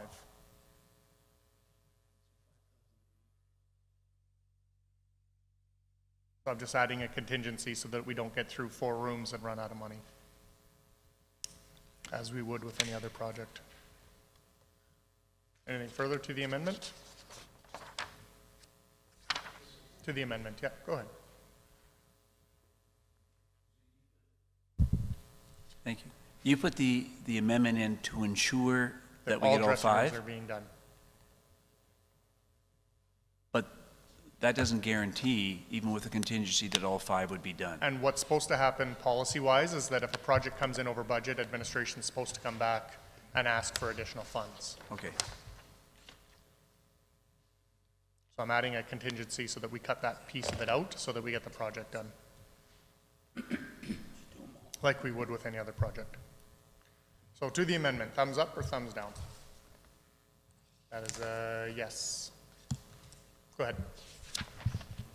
On this particular topic, so through the chair to administration, I'm trying to figure out, I guess, how numbers are arrived at for the budget. So, for example, and maybe it's my own naivety, but it seems to me that this is a pretty simple project. We need to buy X number of benches, each being so far long in length, going to be bolted to the floor. And yet we put a number in, not really sure, but hopeful, not really sure that it's going to get it all done. So how are these numbers arrived at to ensure that the goal that we've set for ourselves to get accomplished can be accomplished without saying, well, we might be close, we might not be close, maybe it's going to be more, maybe it's going to be less. Does not a supplier be able to say, to do this, it's going to cost you $42 a lineal foot for bench work? Through the chair to council. Good question. Part of that is the process that municipalities have to go through for the budget cycle. So for example, SLT requires all the management team to get their capital projects in by about the end of February each year. So people are already currently working on their capital projects for 2027.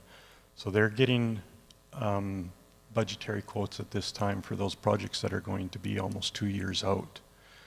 And then as we get closer to budget time, we ask that everybody update those quotes as best they can, but it's still going to be another 1 year out at least before the project is initiated. So that's usually why there's contingency even on simple projects, because of the timelines involved. Does that answer your question? It partially explains it, but to me, we're not a year out. So for example, if they've just been asked to update their numbers and we've got them now, when this budget is approved, we could be buying these products 3 months from now. So it's not like we're anticipating a year before we buy the project, or buy the product. Excuse me, through the chair to council. So when all these projects were scored was a number of months ago. So the last time that anybody could update those projects, it just off the top of my head might have been May or June. And they might not start again until after the hockey season has ended, which could be in that May or June time frame again. So we are probably looking at least a year out before that. Thank you.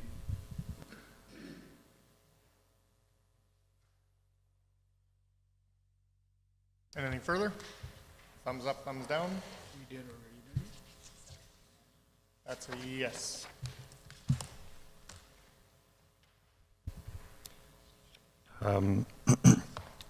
The next item on the list is the Manluk Center annual shutdown capital projects.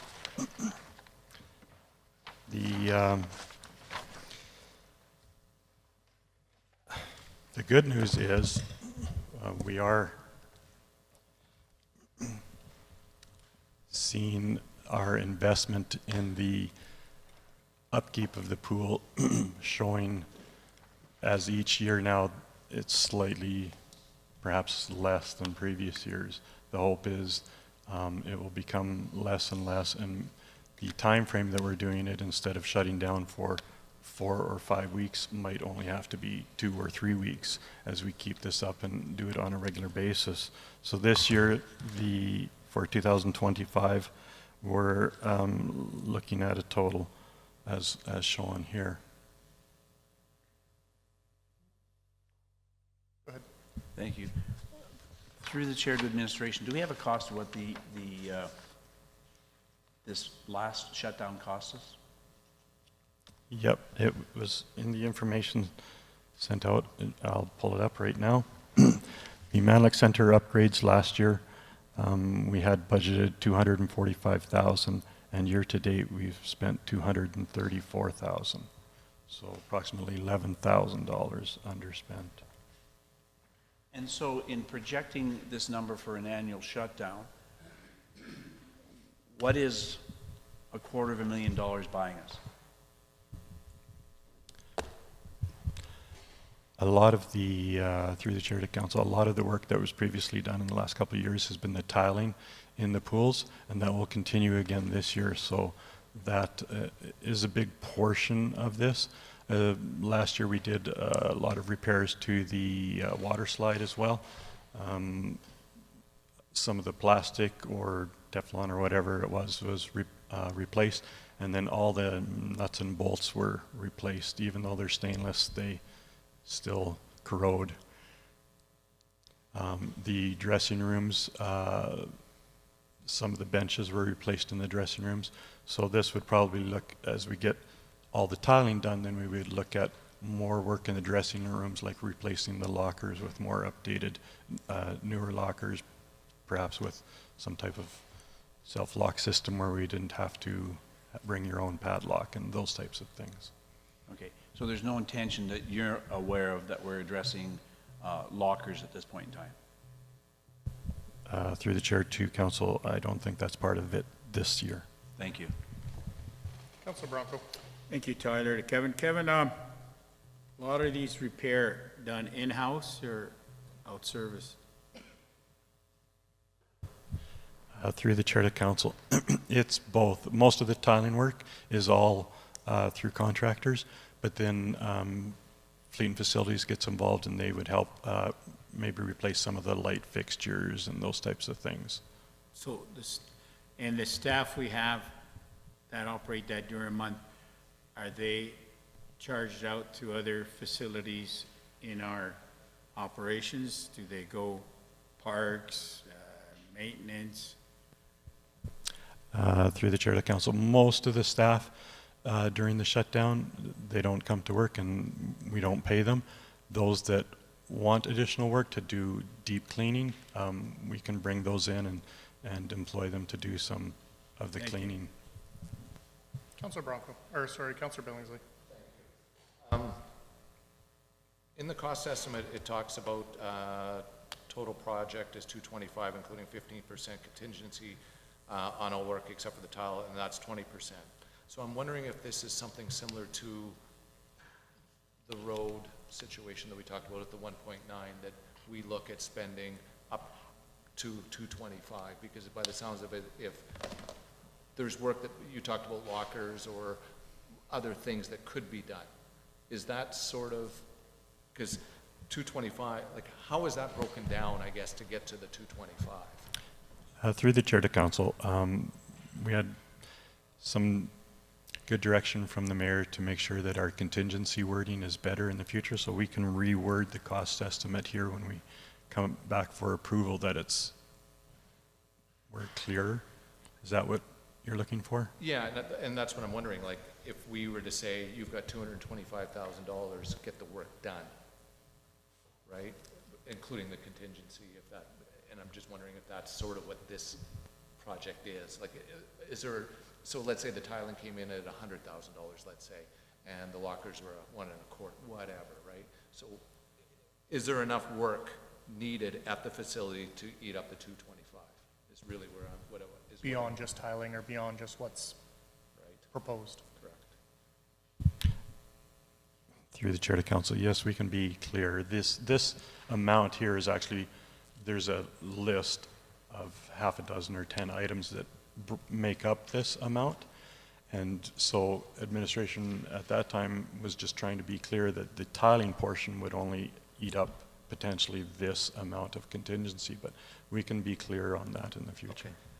And I guess that may lead to this, the next sentence, and that says, any contingency not spent will remain in the reserves account. But my question is, where else would it go? In other words, unspent projects, you can't direct it somewhere else without councils, so it would stay there no matter what. In the I'm assuming this comes out of the life cycle reserve?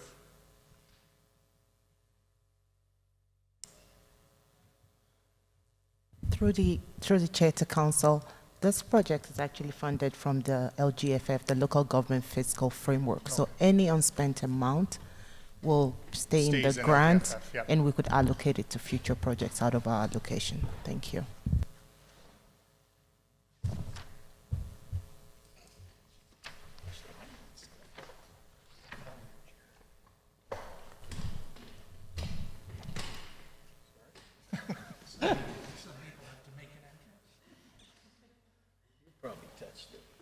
Councilor Nielsen. Thank you. I want to make sure that everybody's on the same page. So in terms of your questions about contingency as it relates to the Manluk Aquatic Center, you're not saying be more specific about the contingency. You're saying remove the contingency and spend up to this amount on the pool. Yes. Is that what you understood, Kevin? Through the chair to council, that would be my understanding, Okay. that in contingency from now on would be included in the amount, and we can spend up to that amount, and that includes contingency or not, but it's only that amount. Yes. Councillor Elliott. Thank you, Mr. Mayor. Through to Kevin. Kevin, last year with the shutdown, council had a concern when it was relayed to us that staff could come in or not come in depending on what they wanted to do, and it didn't appear that they were scheduled or had a specific task to do. I'm wondering, has that been looked after for the upcoming shutdown related to what we're talking about here? Through the chair to council, those staff that are looking for additional work and administration could use the additional work, then we will schedule them. If they're looking for additional work and we don't have anything for them to do, then they're not scheduled. Great. Thank you very much. So just to be clear, you're making that as an amendment that the contingency isn't there, it's you get as much of that project done as you can with the money allocated by council. Correct. Okay, so I want to make that as an amendment first, and then we'll go back to the amount. So thumbs up, thumbs down. That is a yes. And then the total amount being 2.25, thumbs up, thumbs down. Also a yes. Thank you.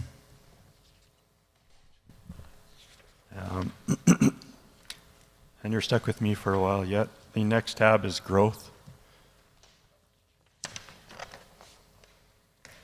The first item on there is the Regional Aquatic Center again, and this is the replacement options for the board rider.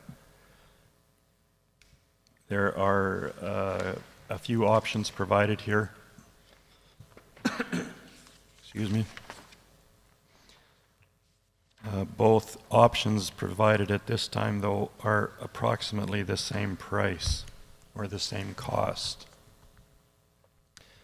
We didn't provide a further option, which is to just take the turbines out and provide some permanent railing around that structure, which would probably be in the neighborhood of $20,000 to $25,000. Mr. Billingsley. Thank you. I really struggle with this charter. To me, this seems more like an RFD than a charter. In other words, we have to decide on one of 3 or 4 things, actually. And then from there, then we can decide on what the charter is. Because on all these other ones, we don't have options. We hear, and let's go back a year or however long it was, we already made that decision of what it should look like. And now we're having brought back in a form kind of an RFD, and I truly struggle with this whole charter. Through the chair to council, this was an ask by council to bring back options for us or for you to consider at this time. But did we not already make direction of that area?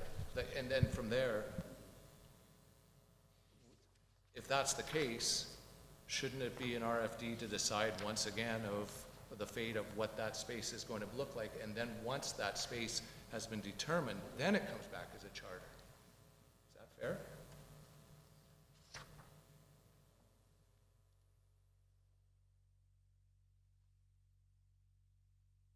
I don't know. Right. I think it's 6 of one, a half a dozen of the other. Councillor Aberley.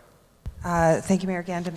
Through the chair to administration, and I may need some help because I thought that the decision to just leave it as is was made. And so I was trying to go through the minutes, and I couldn't get the minutes, and I may have them, but I couldn't get the minutes from what I think that meeting was.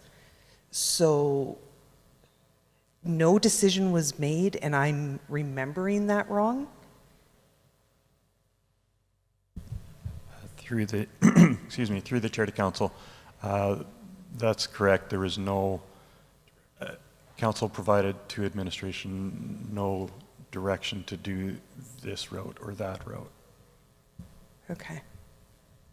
Councillor Thank you. Nielsen.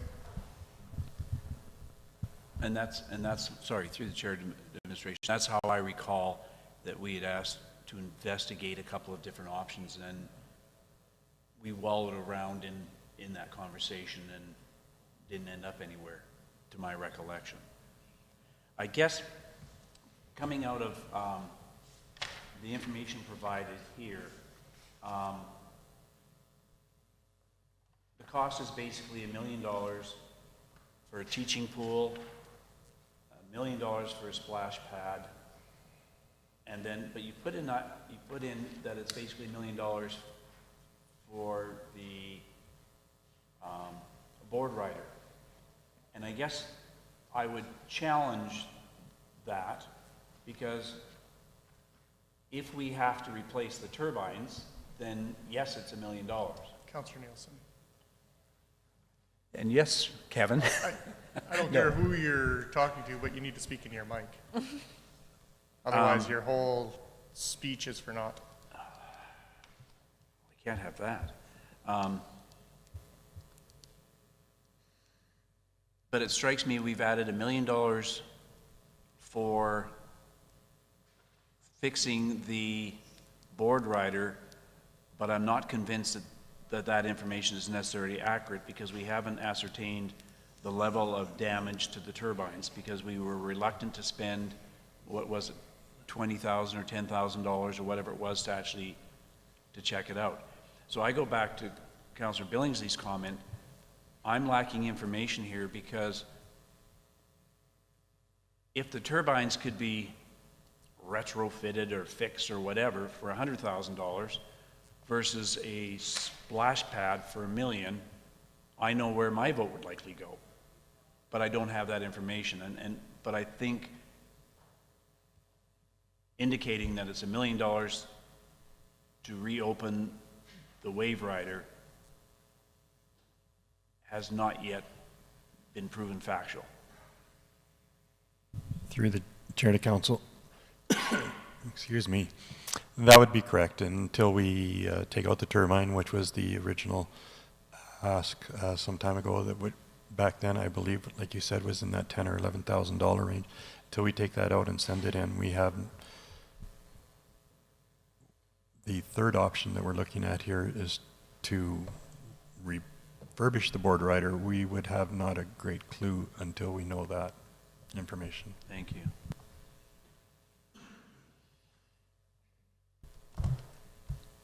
Councillor Blatz. Thank you. Through the chair to administration, I'm going to guess that option 1 and option 2 are looking to be funded from a different source than option 3. Would you be able to tell me which places those 3 are coming from?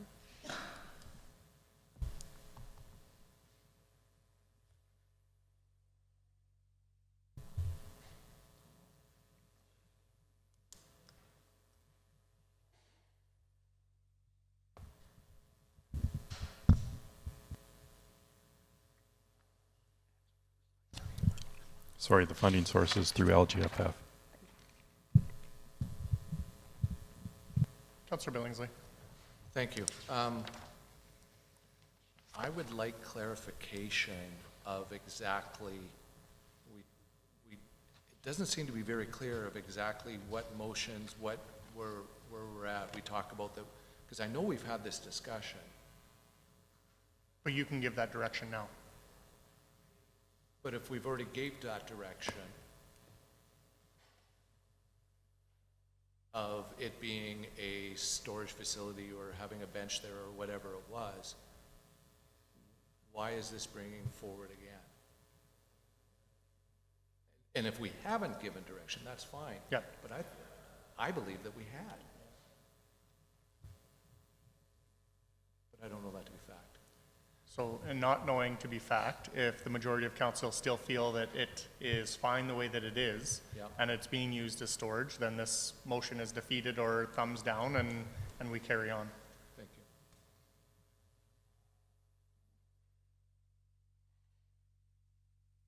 And Because it's still up to the majority of council to either move forward on this or give direction to administration. And then from there, an RFD could come back. For sure. Okay. There's a general election coming up. That RFD could come back in November. Councillor Elliott. An RFD is a request for decision, just in case somebody's listening and doesn't know. Thank you. According to the notes we have, we're losing $56,000 a year when the board rider is in operation. We were getting about $10,000 in revenue, and it was costing us $66,000. So my question through to Kevin, if we went ahead with options 1 and 2, or 1 and/or 2, can the pool still operate while that is being done? Through the chair to council, we would have to determine how much, once we decide which option we're going to do and then contact various vendors or contractors to do the work, then we would have to ask them how long it would take to do the work. Then we would know at that time whether it could be done within the same time that the pool is in the annual shutdown or not. So potentially we could be shut down longer than just the quote-unquote shutdown. That is correct. And then in the notes, in the last paragraph above project justification, it says, administration has received high-level cost estimate for both the teaching pool and splash pad options. The cost is approximately $850,000 to $900,000. And then on the next page at the bottom, it's got option 1 is $900,000, option 2 is $900,000. So each one is worth $1 million, not the two of them together. Through the chair to council, either option 1 or option 2 is approximately that $900,000 individually, not. Okay. And they were based, the reason these particular options were brought forward is just above that last paragraph is based on community survey results. So those were the highest results in the community survey, so that's why these two options were brought forward. Okay. But that was only 111 people as well, so, okay, thank you. Thank you, Mr. Mayor. No problem. So for me, sorry, go ahead, Councillor Bronco. Question. I think my colleague, $1 million. Is there ever any quote to fill that in and just place it and make just a deck? Through the chair to council, we could maintain it just as is. Currently, it's kind of a storage space, so we could put some soft things in there, put some permanent barriers around there, and we could bring that forward, as Councillor Billingsley said, in an RFD, and it might cost in the neighborhood of $25,000 or $30,000 to do that. Thank you. And I thought my colleague said, I thought that's we decided, yes. But anyways. But we didn't give direction to spend that money to create that space. Correct. That's the only difference. Okay. Yeah. So for me, it's that we can leave, I want to leave it as is. I don't feel like $1 million is a good investment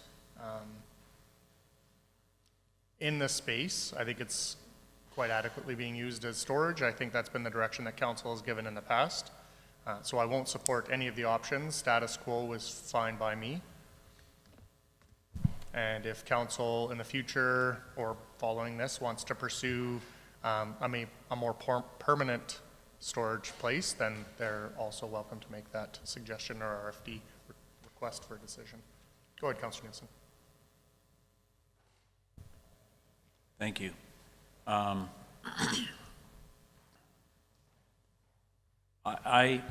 my only concern about a storage space just left open is, does it simply become a collect-all for life jackets or paddle boards or bouncy toys or whatever? And are we looking at just throwing all these storage items into the wave rider pit? Are we looking at creating a flat deck to store it in? But that's the direction that council would have to give. If they wanted to make any changes to that space or spend any money, then that's the direction that council would give So to right now, administration. the wave rider hole, Yeah. if you will, is just a collection of swimming pool stuff. Yep.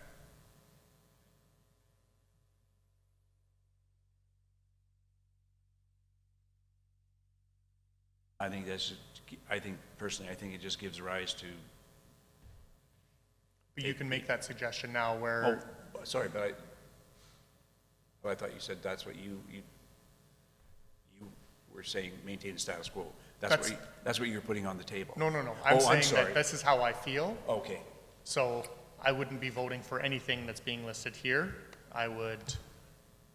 There's nothing to be changed. That's just how I think that space should continue being used. You're more than welcome, or anyone from council is more than welcome to present something that you would like administration to either bring back or pursue through this capital business plan. For me, I would like, if it's going to be storage, if that is so the wish of this group, then I would like to see it,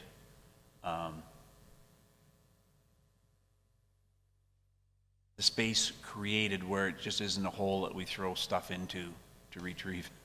Do you have a dollar figure that you would like to spend, or would you like administration to bring back some options? Up to 900,000. With no contingency. No, because I don't have a clue what it would be. So ask administration to bring that back. Administration, bring it back. With the funding source. With the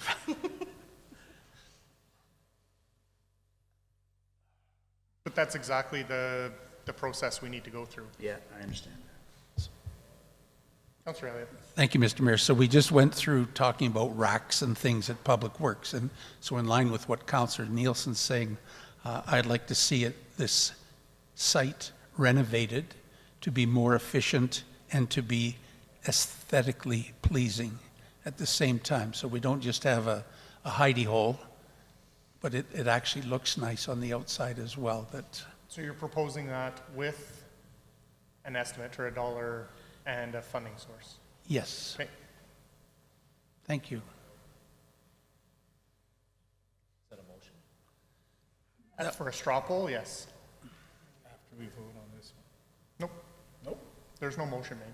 So you're just saying no hidey hole. Yeah, aesthetically pleasing. I mean, you want to walk in and it Looks like it's part of the building. correct. And efficient so that there are racks or shelves or hooks or whatever to store the appropriate equipment. From the time Manluk, the center opened, there wasn't enough storage. I mean, that goes with every new building and things. There's never enough storage. So I think this would help, and maybe the staff would appreciate it as well. Is that enough direction, or is that clear enough direction for administration to bring back for council? Through the chair to council, 100%. Okay. Sorry, go ahead. I don't understand at all. Okay. If I'm straw. Straw polling, yes. For what? For administration to bring back costs on what a permanent storage. So thumbs up means you're going to bring me back costs on Correct. a storage area? Correct. Thumbs up, thumbs down. That's a yes.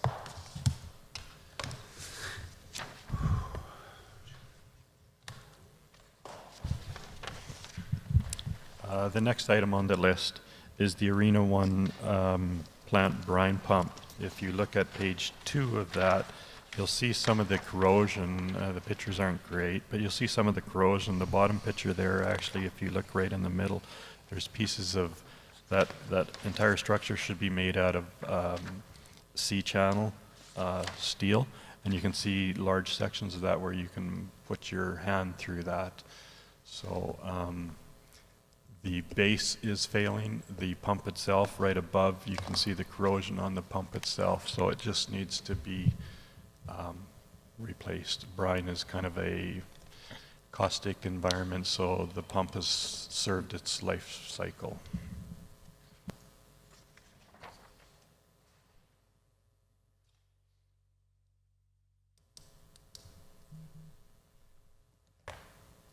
What's paying for it?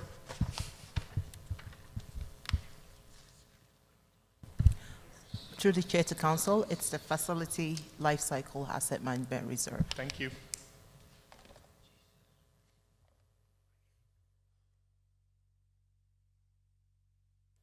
Comments, questions?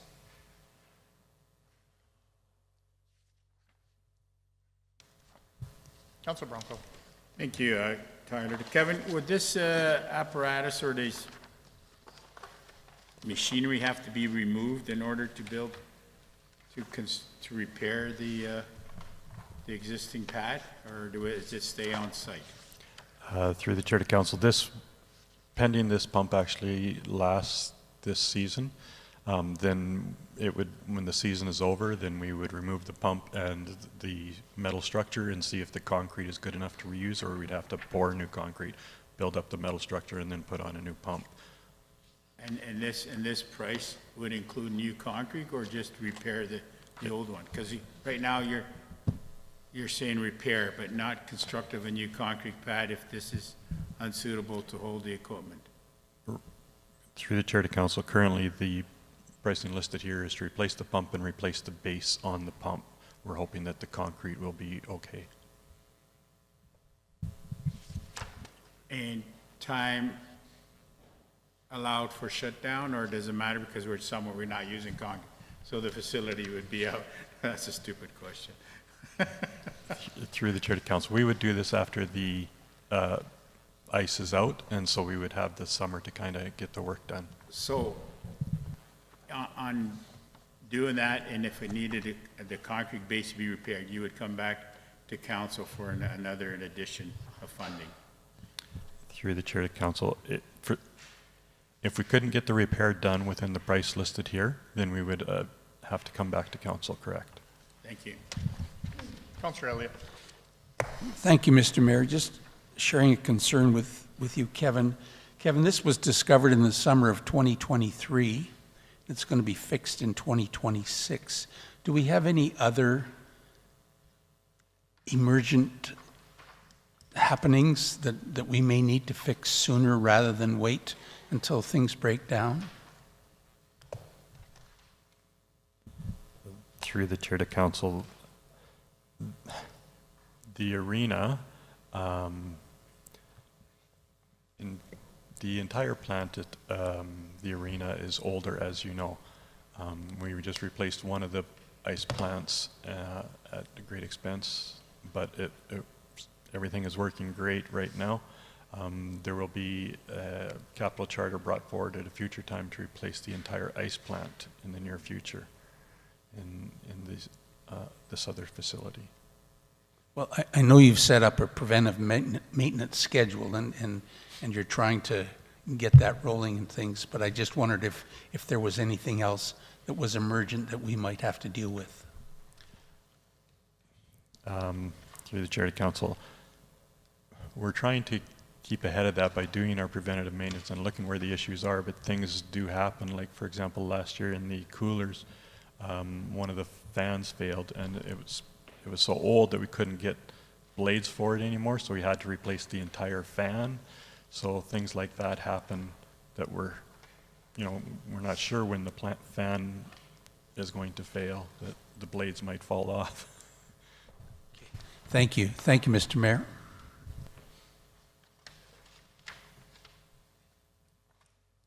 Thumbs up, thumbs down. That is a yes.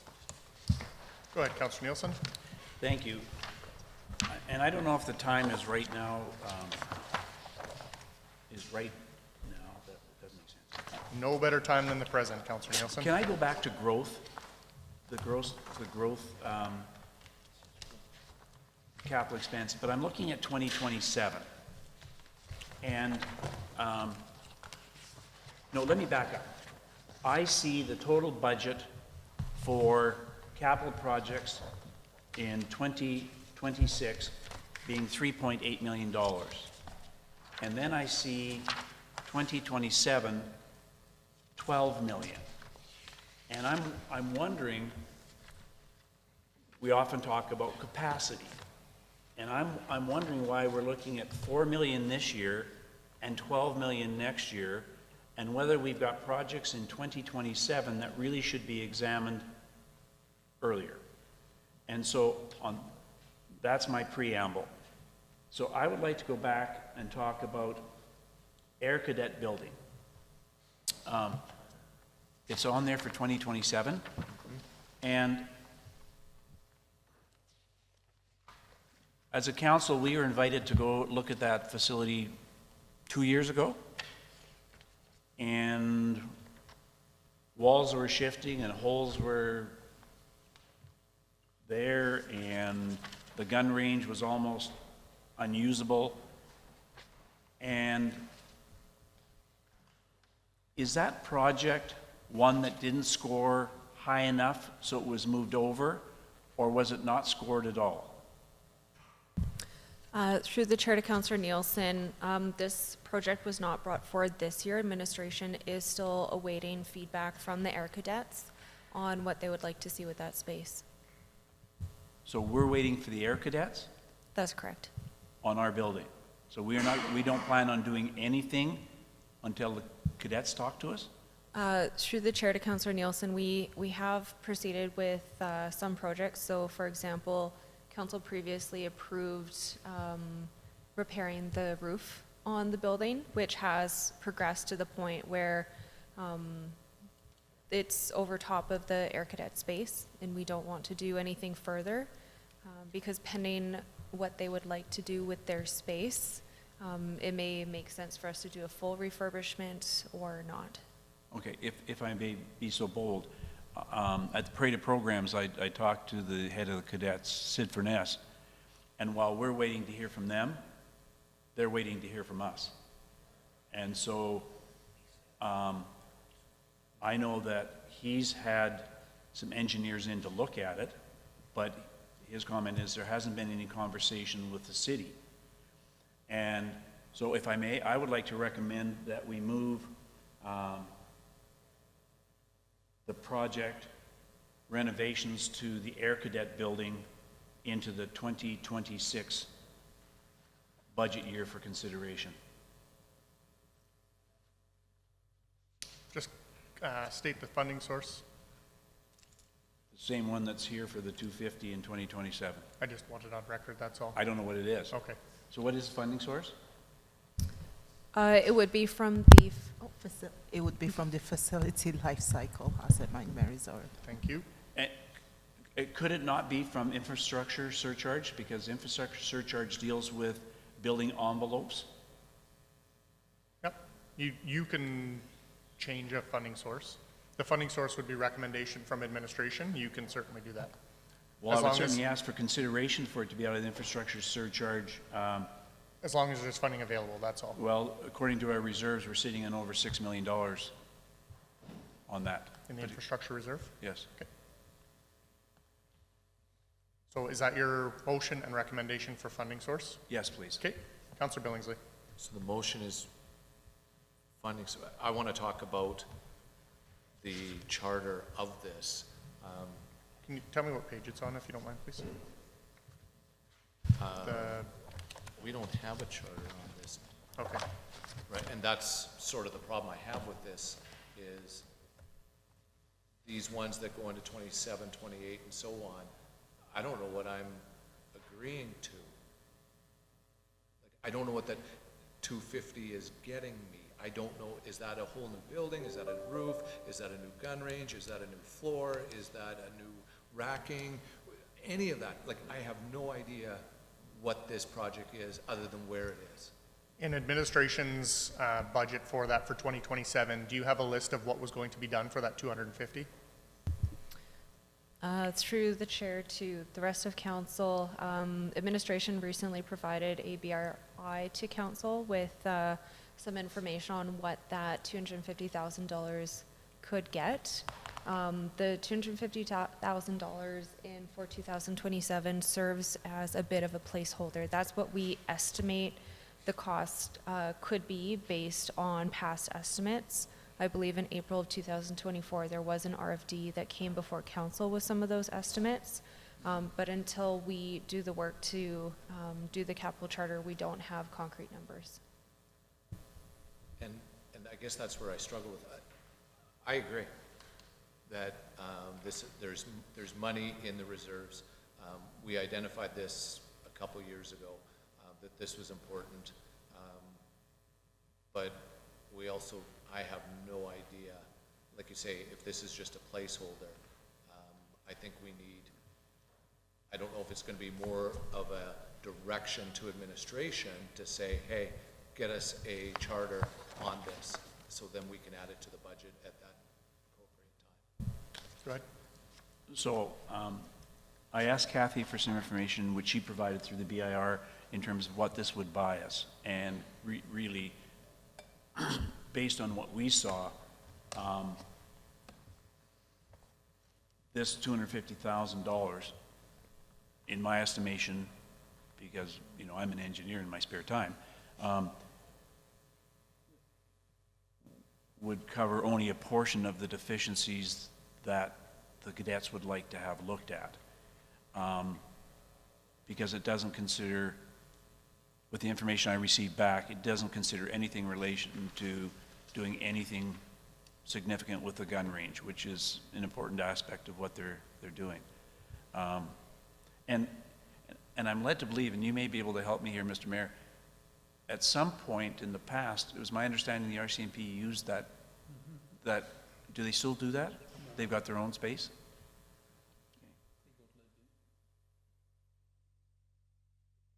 So if there's work done on the gun range, it would support our own officers potentially here as well. And I appreciate Councillor Billingsley's concerns. So through the chair to administration, if we asked, or if I asked to have a business case, what'd you call it? A charter, sorry, thank you. A charter brought forward, what would be the time frame for us to be looking at something like that?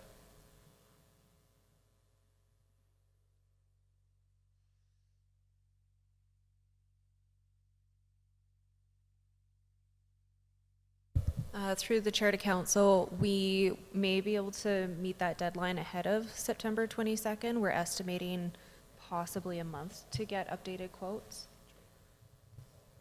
Okay. So I guess what I would be requesting then is directing administration to meet with the air cadets and develop Plan? a charter that addresses both city and cadet needs. And I won't attach a dollar figure to it. I'll just leave it open-ended, and they can supply the dollar figure when they present the charter. Okay. Do you want to give them a timeline to come back with? They said a month, Jacqueline? But that was to get estimates, not to meet with. Oh. That, through the chair to Councillor Nielsen, that's correct. As for a meeting, that can likely come before a month. So we'll take that back and do the meeting and do the work should council direct administration to. But the meeting should be much quicker than a month. So a meeting within the month, and then charter time, add to that would be?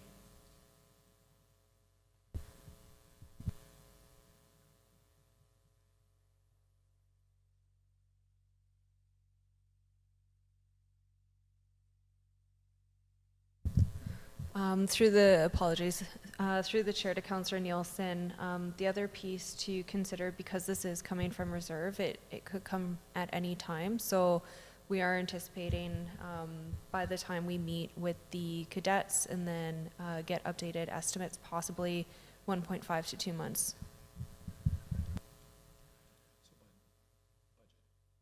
Yep. So in time to pass a budget. But it's coming from reserve, so it wouldn't necessarily have to be a part of the budget. You could still direct administration to get that work done outside of budget because it is coming from reserve. Okay, I'm good there if that is the wish of this group.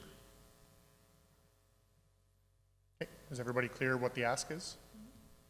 Okay, thumbs up, thumbs down. That is a yes.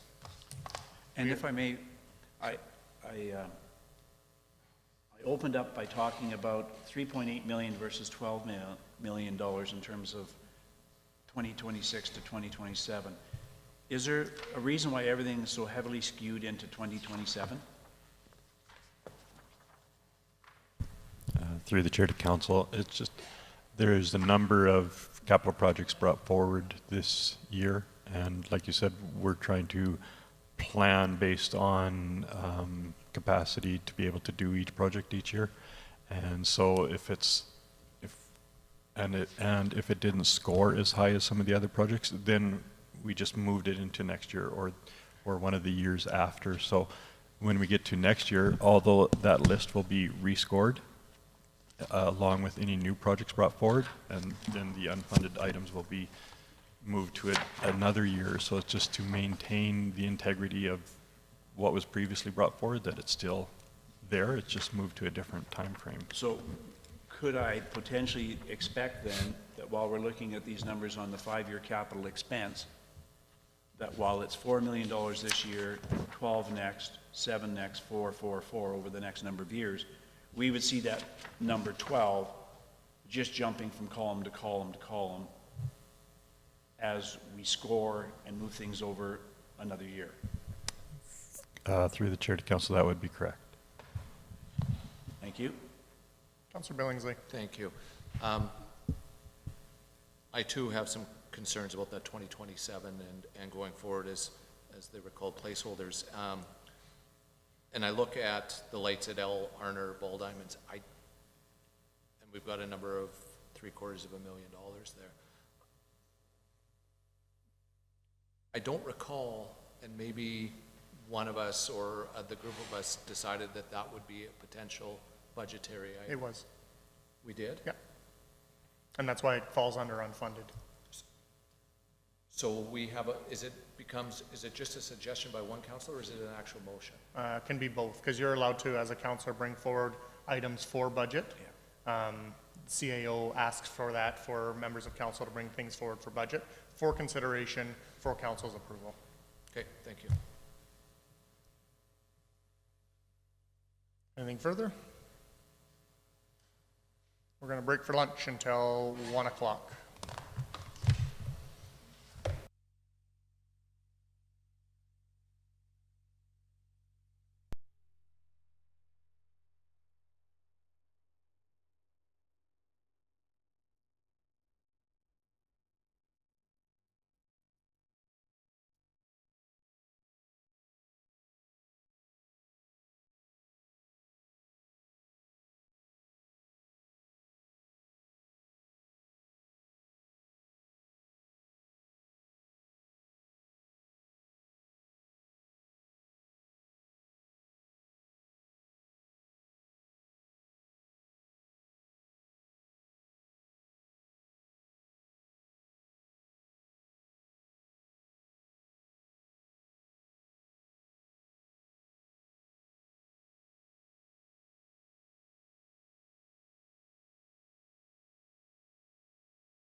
All right, welcome back. We left off at the ice plant brine pump and concrete pad. So we are moving to City Hall stamped concrete walkway. We're at City Hall. Good afternoon, Council. So this next item was a council requested item, and there's an operating business case that will be brought forward as well when the operating budget is being presented.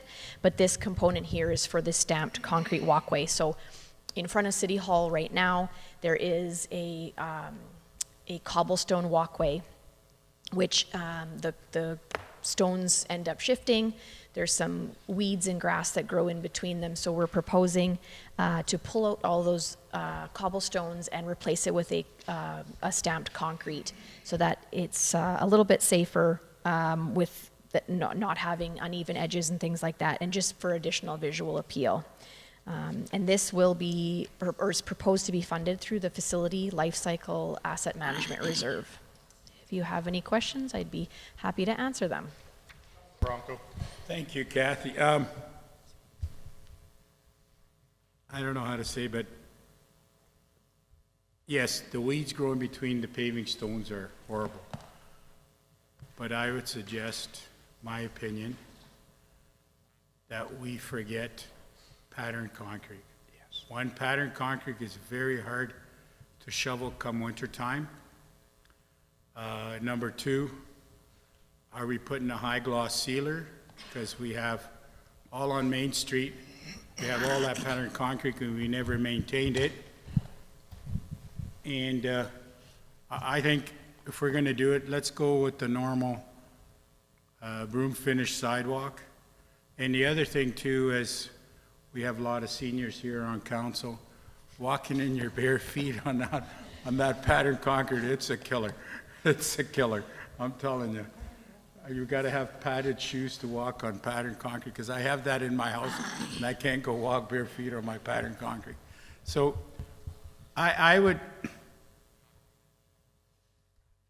my opinion is that we just go to a normal broom finished sidewalk there, where it's easy accessible, less maintenance for future, because if we're not going to put patterned concrete, whatever the color, and not put a high gloss sealer, and then it defers the looks and the repair, because then we have to do all of Main Street. We have. Would you like to make an amendment to what is being proposed? Yes, I would. I would, if I may. Yep.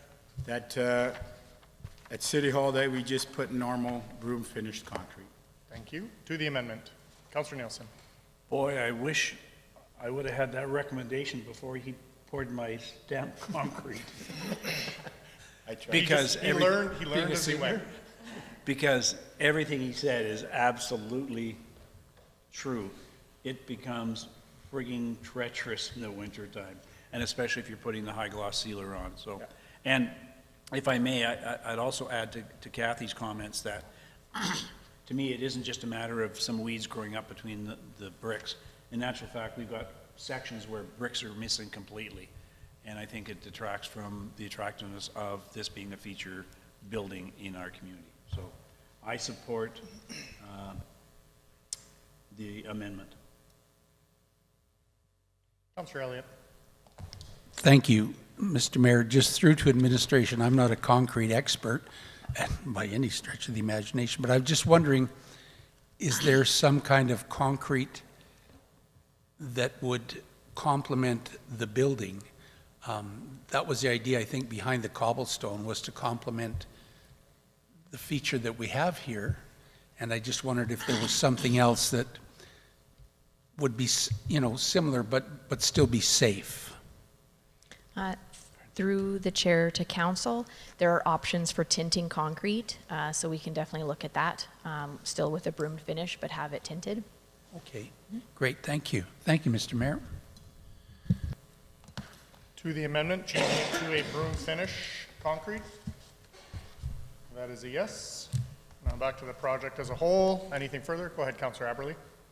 Thank you, Mayor Gandam. Through the chair to administration, I think Councillor Elliott answered my question, but I just want to confirm. The cobblestone was part of the renovations, when was that, 20 years ago? When we moved in, when City Hall moved into this building and we did the renos of this building, that's what the cobblestone dates to? Through the chair to council, I believe that is at the time that this was put in, yes. Thank you. Go ahead, Councilor Bronco. Just an idea. There is little molds that do in the history of Wetaskiwin in our culture here. You can get an imprint of an eagle, a bear, that could be placed on the side. There is a mold that you can print. It just goes on the edges. You can get, if you wanted a teepee or a Wetaskiwin we share, that is available. Councilor Billingsley. Thank you. Through the chair to administration. Is stamped concrete more expensive than regular pour? Or is it about the same? Through the chair to council, it is more expensive to stamp it, yes. Okay. 40%. So we probably don't need to budget then all the way to $25,000. Through the chair to council, I would guess not, but I'd have to get another estimate on what the broom finish would be. So we won't be approving the budget anyway, so as long as you're okay with the project, we can carry on. Okay, fair enough. Anything further? Go ahead, Councilor. Do we have, thank you, Mr. Mayor, do we have to specify if we'd like to have it tinted? Or would that just be? No, I think you should specify if you want to have it Okay, tinted, especially if you want at least costs coming back on Okay. tinted versus I not. would suggest that we have some sort of tint in it to complement the city hall that we have. Can I suggest that the information that's being brought back is for tinted and Sure, okay. regular concrete? Go ahead, Councilor Bronco. Thank you to my colleague. If we put a tint, we still have to put a high gloss sealer on it to protect the tinting, because the sun will, Then it's still slippery. and it's still slippery. Thank you. Are you still looking for those costs, or you just want regular? I would still like the costs. Thank you. So for administration to come back with both costs and the project, thumbs up or thumbs down? That is thumbs up. Thank you.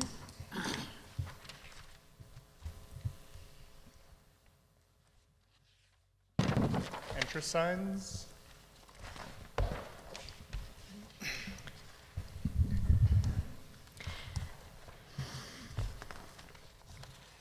This project was also brought forward as a council item, and so there are, and obviously the entrance signs to the community, and there are 5 of them around at every entrance there, and so this project is either proposing options of replacing 1 sign per year over the next 5 years, or we would look at replacing them, all 5 of them at one time.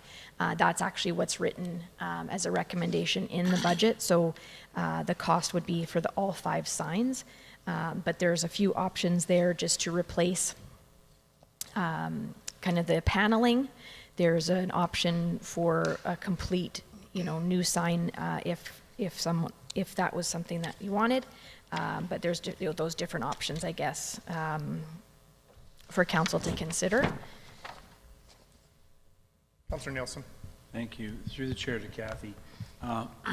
With option, just replacing the panels or whatever, are we talking about putting the old branding on it or putting new branding on a new panel? Through the chair to council, it would all be brand new branding, just using the existing structure and just putting panels over top.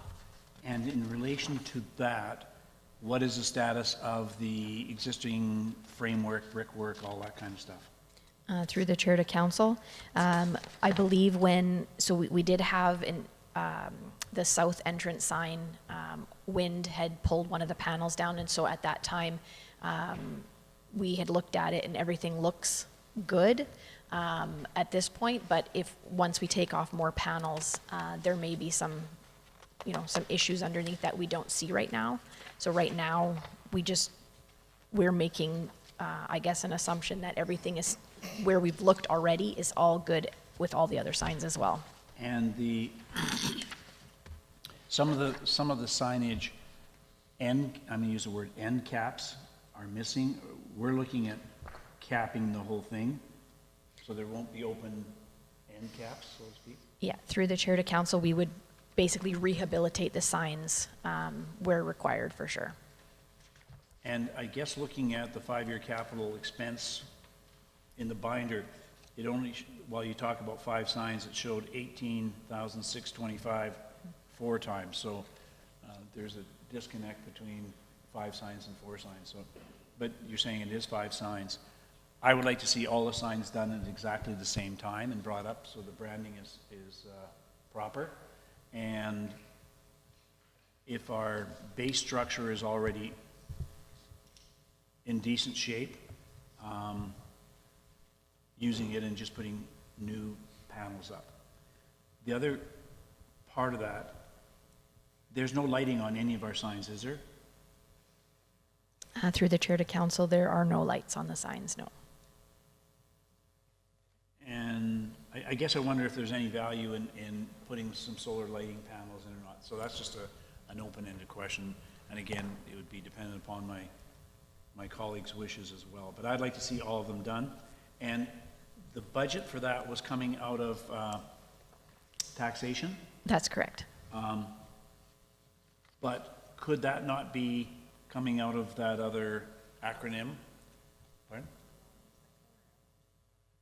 Local government fiscal framework, or it could be our infrastructure tax reserve. Well, no, because, and I'm just thinking, we took the Air Cadet in 2027, oh, 2027. 2026. Yeah, that won't matter, and moved it in 26. I was thinking we freed that money up, but we didn't because it was for 2027. So whatever funding source is available, I'd like to see it all done at once and using the existing foundation if they're in good shape. Councilor Billingsley? Thank you. Through the chair, I guess to council, I too have concerns of this coming from taxation as opposed to a reserve. I'm not set on any specific reserve. I tend to lean more towards infrastructure because that's what this is. And I think it's important that we do look at doing this all at one time, because if we drag this out over the next 5 years, I'm going to guess rebranding will happen within the next 10. And then all of a sudden, right? I mean, it's just what happens, right? And then all of a sudden you're going to be rebranding a relatively new sign. So I also believe that this should be all done now or soon and not space it over 4 or 5 years and have the monies coming out of infrastructure. Councilor Blatz? Thank you. Through the chair to council, the only thing about the infrastructure tax reserve is the fact that it says it's restricted to road, sidewalk, trail, and park systems and building envelopes, so it can't come from there because signs aren't covered under there. But my suggestion would be it coming out of stabilization.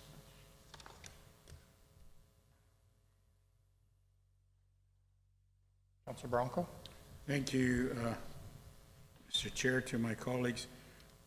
Can we not take this out of arts, since we have to put up a sign downtown, or if we have to do arts or stuff like that? But my question is, what sign are we putting in? The $76,000 one that... No, he's talking about just using the existing framing. Now, the agreement that we have with the Longhorns, are they expiring pretty soon, or are they going to be still sitting there? No, there's a sign coming in. What to ask when it's on? Yes, it is. It's an entrance sign. It's on our property as soon as you come in.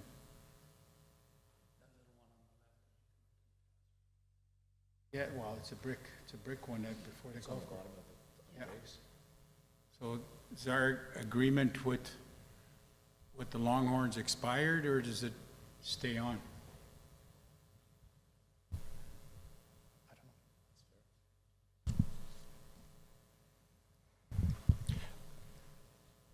through the chair to council, we could find out and get back to you. Because then it becomes one less sign, because there is no, becomes 4 signs, not 5. No. No, there's 5 entrances.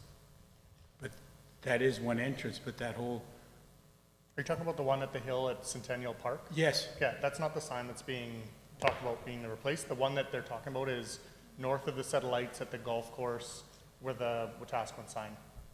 So 2 different signs. Yeah. I don't think it's on the. Yes, but no, that's the one at the hill in front of Centennial Park. you're talking the one in my, Like north of the lights. Coming down the 13 from the main highway 2, doesn't that sign say Longhorns on it as well? I don't know. That, So that's, yes, I want that answer. okay, what's going on the signs, I don't know is relevant. It's how are we spending $76,000 a sign, or are we using the existing and changing what we have?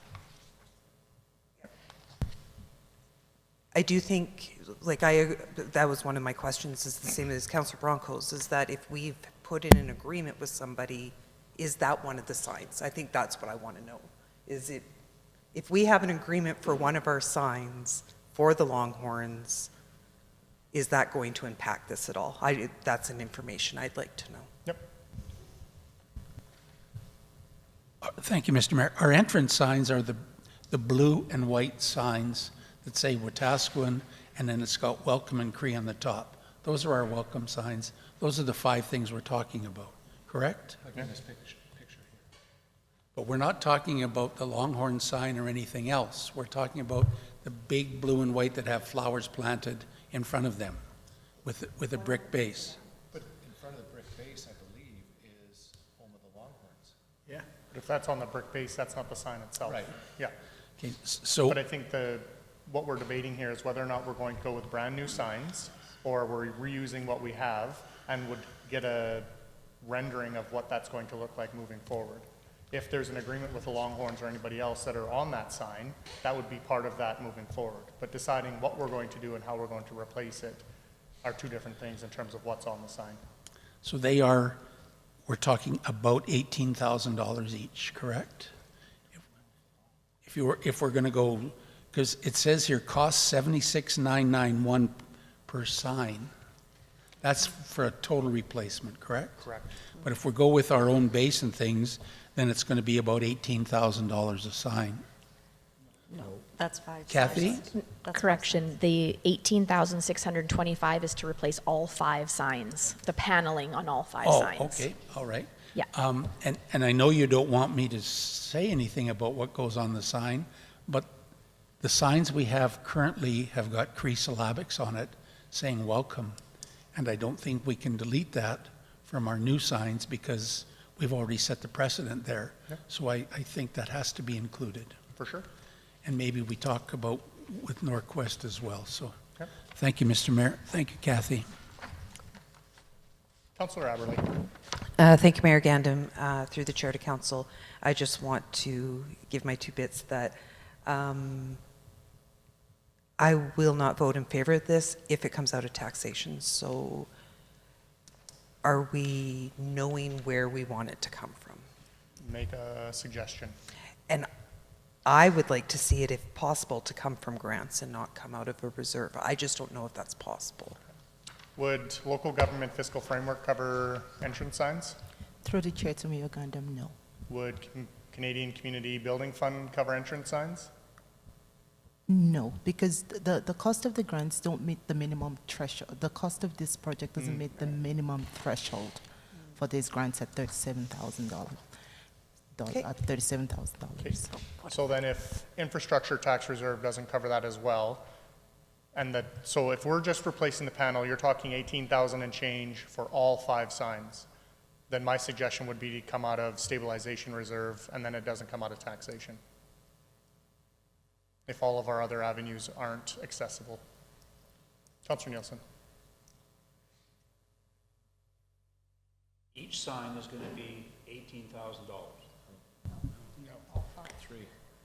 Through the chair to council, the total for all 5 signs, just replacing the panels, is $18,625 for all 5 entrance signs. Then if that is the case, then why did we put 18,625 to replace signs in 26, 27, 28, and 29? Through the chair to Councillor Nelson, that is an error, and it will be corrected before you get to approve the final budget. Our apologies.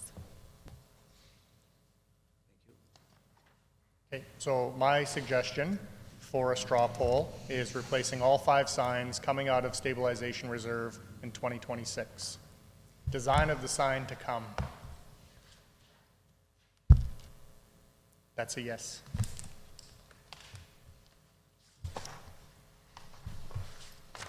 Councillor Nielsen. I've got to see if I'm in the right place here.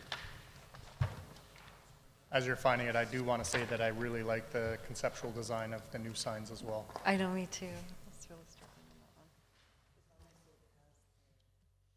with that one. Yeah, Solatics. That's what I do too. Yeah. Because it doesn't get rid of the lost name. So, Just make sure you're speaking in your mic, sorry, please. I guess I missed it, but have we done machinery and equipment? So I'm wondering, can we revisit that for a moment? Where it's coming from? No, there was no items identified in machinery and equipment for 2026. Oh. And I would like to have a brief conversation about turf roller for $26,300, which is identified in 2027. And so through the chair to administration, was there a funding source identified potentially for 2027 on the turf roller?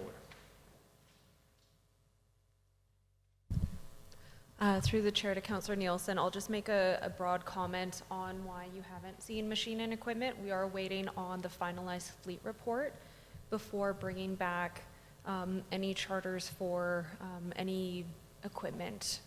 And so we do have some items listed here more so as placeholders, but we would like to have the fulsome report before council before having the conversation. Because I do know this conversation related to the turf roller goes back potentially 3 years? Or longer. Longer? So if there was an attempt to move this into 2026, what does that do to administration? Through the chair to Councillor Nielsen, it may be fully workable. We are anticipating that in November we'll have that fleet report before council. And so again, because all of these items are funded out of reserve, we aren't necessarily time bound on when those asks come. So to answer your question, very workable. Okay. So I'd like to see the turf roller move forward to 2026. Okay. Councillor Billingsley. We've had many conversations about the turf holder.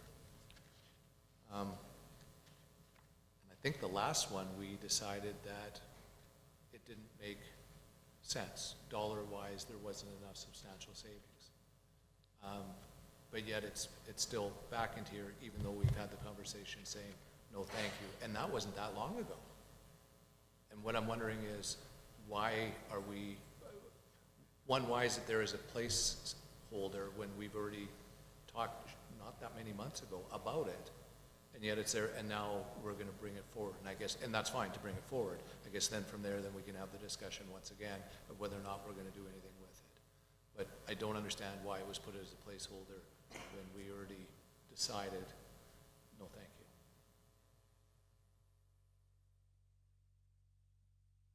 Councillor Elliott. Thank you, Mr. Mayor.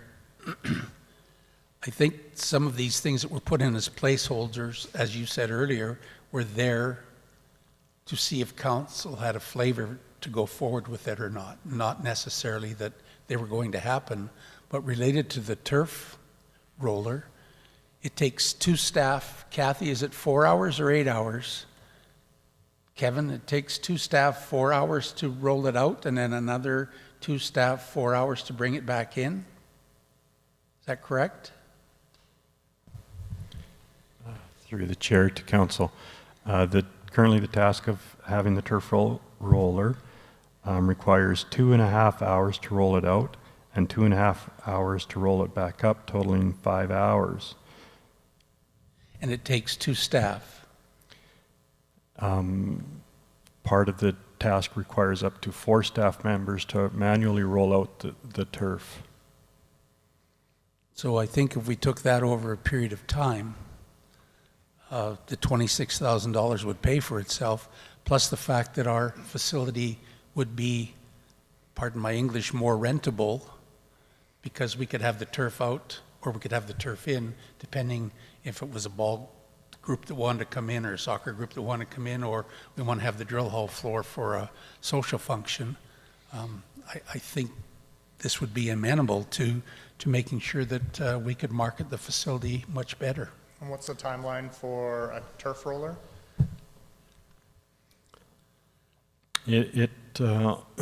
Excuse me, through the chair to council.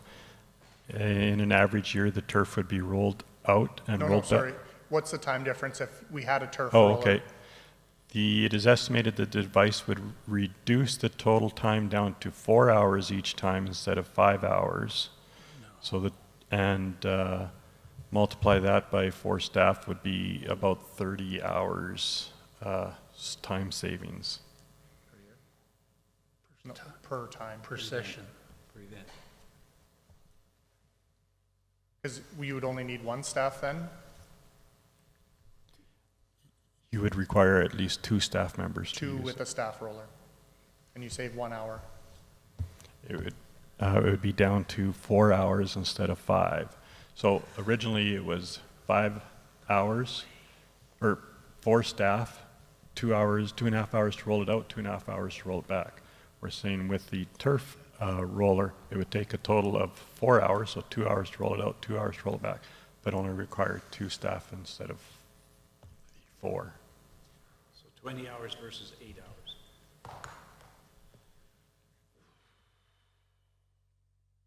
Councilor Billingsley. Thank you. Through the chair to administration, what's the life expectancy of a roller? Through the chair to council, for a specific turf roller, no idea. For general small pieces of equipment like this, they average between 5 and 15 years, depending on the type of piece of equipment it is. And would, into that amount, is there a budget training for staff to be able to use the new machine? Is that factored in at all? Through the chair to council, the only expenses listed in here are the purchasing of the unit, including any freight and those types of costs to get it here. Councilor Bronco. Thank you, Tyler. Kevin, how many times a year do we put a turf on that?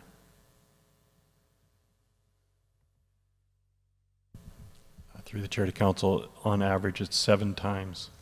7 times. Okay. My other question is, I imagine this this roller, this turf roller, what kind of space does it take up? Are we going to remove some of our areas that we store this in because it's going to be a bigger machine to move it around? We have benches there. Are we losing some availability of space due to this machine when we have special events at the hall? Through the chair to council, the turf is currently being stored now, so the machine, is only about 1.5 feet or so longer than the turf on each end, so it doesn't require a whole lot more space than what the turf currently takes. If that makes sense? No, I understood, because you have to have a base for the wheels to move it around. Yeah. Okay, thank you.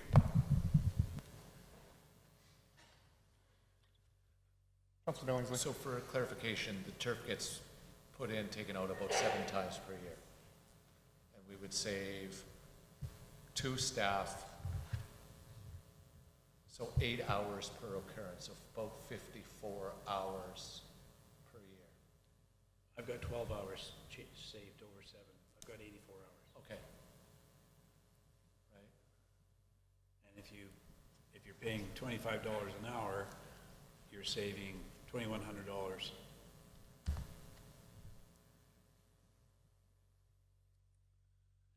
And as we talk about capacity, and we've heard a lot about that over the years, if you can free up 100 hours or 84 hours of staff time to do other stuff, that's considerable. And I also think that Councillor Elliott's comment about potentially marketing it may have some value too. Help me connect that. Why would, when it gets used, because we could have less staff be any more marketable? Because all it is rolling out the turf in a quicker time frame. So how is that more marketable? I would suspect, and I could be wrong, that the amount of time it takes for it to do it, we have not let people in this community know what's available for that, and whether it's indoor football, indoor baseball, indoor whatever, how much have we done that? And all I'm saying is it's saving considerable amount of dollars and manpower if the opportunity presented itself to do more of it.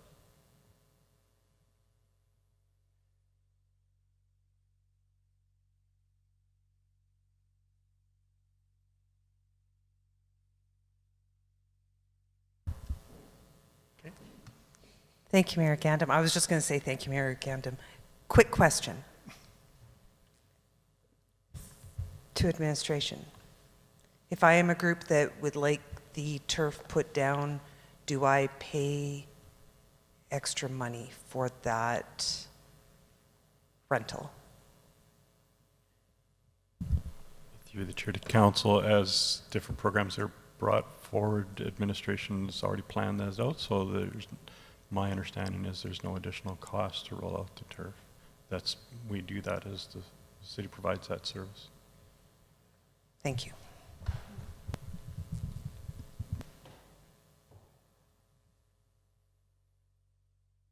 Anything further? Thumbs up, thumbs down?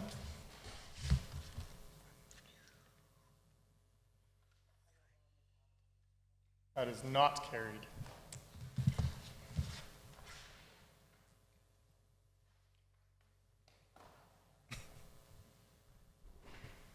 How did you lose something you just got? Oh, there it is. Too much paper, I apologize. Councillor Nielsen. Thank you. And as we move back to land improvements, seeing as how we finished the entrance signs. Okay, we're going to take a 2-minute break.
Children's. Go ahead, Councillor Nielsen. Thank you, Mayor Gandam. Under land improvements, we have playgrounds in 2027 for $366,000, and I am concerned that we have decommissioned an awful lot of playground equipment in this community, which affects families and little people, and I would like to see playgrounds budget dollars moved into 2026 to replace all that decommissioned playground equipment, or as far as this amount of money would take us towards that replacement. I agree. Councillor Billingsley. Yeah, and I concur, and I'm wondering if even more could be moved forward. And I guess what I'm wondering is, what happened with administration, and not, why you chose to bring it into 2027 as opposed to, is it capacity? Is it not enough projects, or too many projects? I'm just trying to understand of why it got bumped along.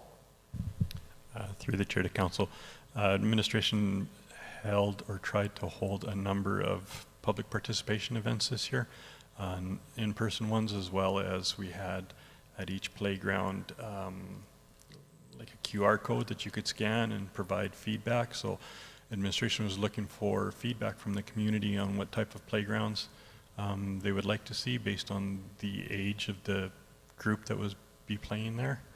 And then we have a playground report that is coming to council, so we thought it would be best to fill in council with that full report so that there was a greater understanding of what the need might be and which direction we should be heading. And when is that report going to be presented to council, the playground report?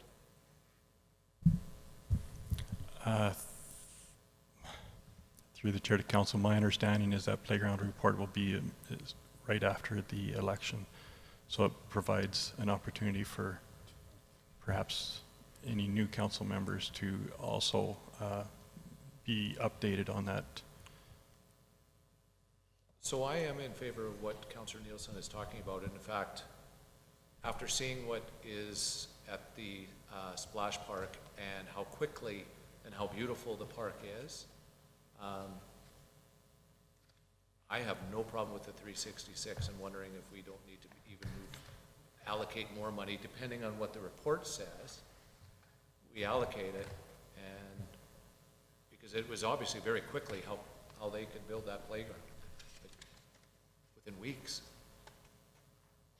Yeah, I think moving forward, we can, as a council today, ask to have that brought back for capital business plans for 2026, and ultimately would be up to the next council to make that Correct. decision. Yep. But I fully support that. Okay. So motion is to move the 2027 playground funding to 2026, along with the report. Sorry, go ahead. Could I ask a question though in Yep. relation? You, I'm gonna get you a headpiece. can I sit at that table?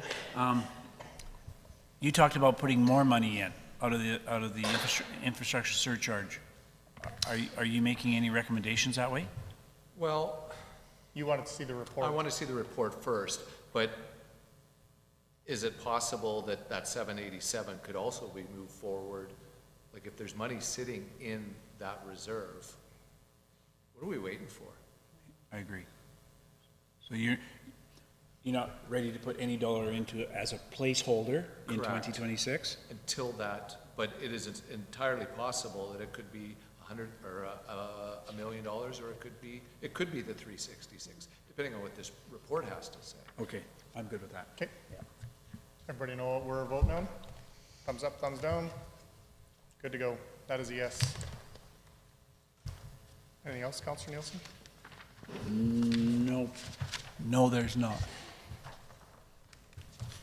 So, can I? Yes, please. I'll make a motion. I move that City Council accepts the 2026 capital budget as information. Moved by Councillor Billingsley. Go ahead. Thank you. First of all, thank you to administration for the work that was put into this. I think that it's important to know that the public engagement's going to be within a couple weeks. I think it's important to know that things still could possibly change between now and the next council's final budget to decide if these are the exact projects.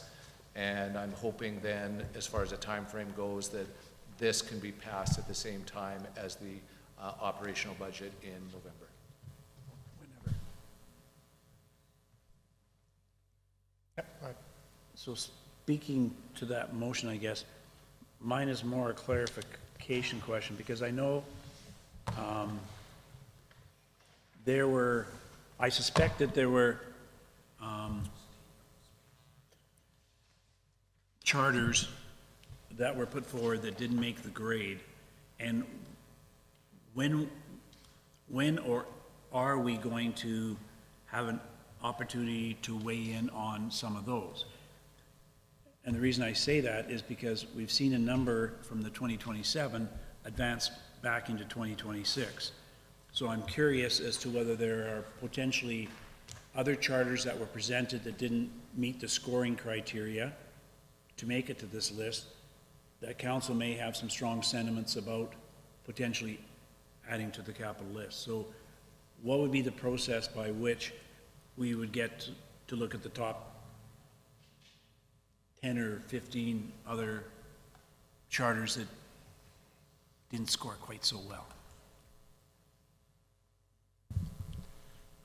Through the chair to council, should that be council's wish to include all the charters next year and just have it in an unfunded tab, then we could certainly do that.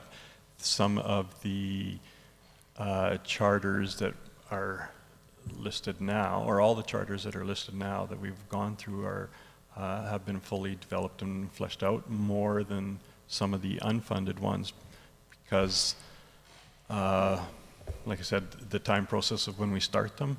So if they didn't make the scoring criteria when they were reviewed, then we didn't ask for them to be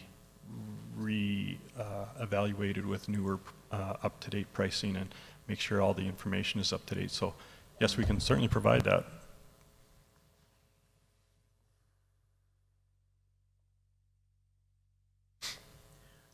I don't want to create more work in terms of telling me what the dollar value would be and having staff go back and chase that. But I have to say, I would be curious to see, without the dollar figures, what those charters at least were. Through the chair to council, it's not a lot more work to be able to provide that information. Well, I'd make that request and see if that's something that this group wishes to see. We've got a motion on the floor right now. Okay. You're welcome to have a I'll motion wait. following this. I will. Thank you. Anything further? To accept the capital budget as information. Those in favor? Carried. It's right there. I voted, I wasn't straw polling. This was a motion. Oh, Councillor Nielsen. Thanks.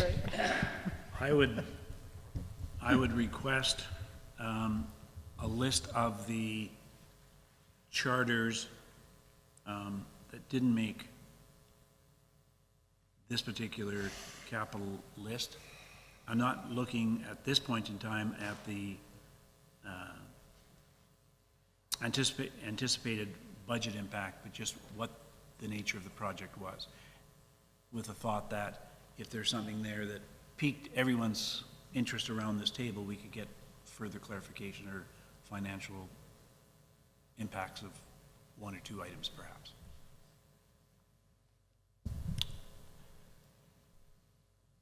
Through the chair to council, we could have that by the next council meeting. That's fine. Councillor Elliott. Thank you, Mr. Mayor. I was thinking that that might be a nice to have for the new council as well, because their priorities may and probably are somewhat different than the current council, so it might be good for them to have a look at it as well. I can't believe that would be. Anything further? Those in favor? Carried. Thank you. Talou? Thank you, Mayor Gundam. Question for council. The capital budget approval based on the budget schedule is supposed to be on September 22nd. Councillor Billingsley has discussed bringing it back in November. Would council like to amend the budget schedule?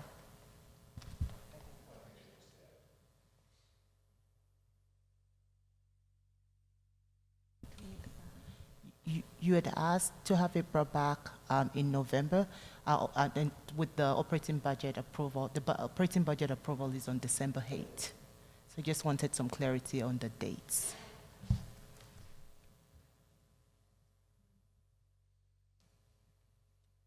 So was administration expecting to have the capital budget approved on the September 22nd council meeting? Through the chair to Mayor Gandam, that's the date that it's slated for on the approved budget schedule. Sure, they can bring it. If we approve it, we approve it. If we don't, we don't.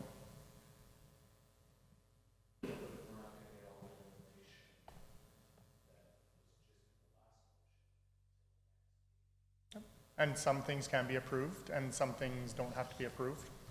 Some things can be tabled. My guess is so that if you're putting out tenders for projects, you want that capital budget approved. And so some of the ones like the $1.9 million for some of that road work and sidewalk work, or the $600,000 for sidewalk work, if that's approved by council, they can move forward on that tendering process. If you don't have all the information to put $366,000 or $1 million in the playgrounds, that's fine. But it would also be coming from reserve, so it's not budget dependent.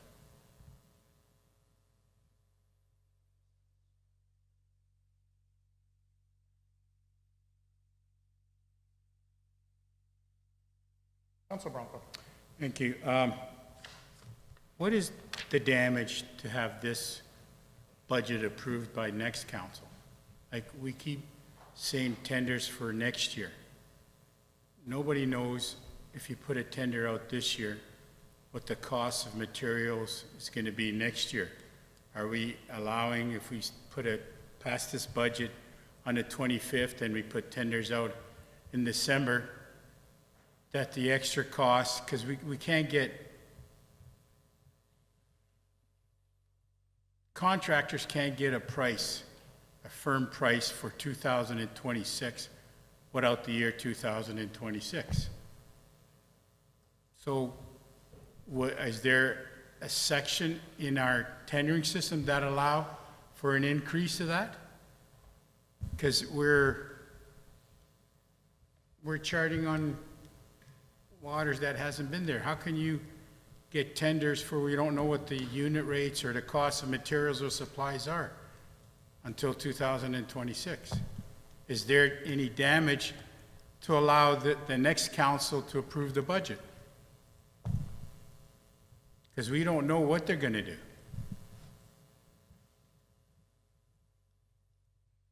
It's just timing wise. So with the election and the organizational meeting coming at the end of October into November, having council orientation being done, when the new council would have the opportunity to go through the budget, would be different capital versus operational, because they'll be going through operational as well. And there's still the opportunity while putting tenders out to have the caveat in there that it is based on funding. And so if the new council came in and wanted to make changes, they still could. So if what Councilor Branco says is that most of the tendering wouldn't happen until after January anyway. When would you put your tenders out? Through the chair to council, for example, for the 2025 construction season, we put out our tenders back in November, started in November, and then some of the projects weren't completed design until early in 2025. But any of the pricing coming back in December, let's say, or early January, those are the prices that we've been constructing with this year. So moving forward as scheduled for capital coming back on the 22nd, council will still have the opportunity to approve or not. And administration will carry on with what information and direction they have. Councillor Elliott. Thank you, Mr. Mayor. Just a comment.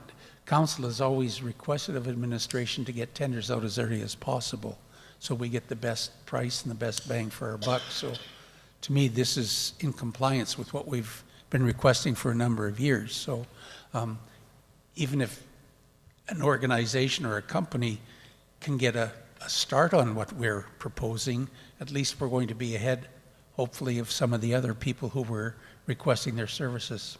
Thank you. Councillor Billingsley. Just for clarification, so if the motion today would have been to proceed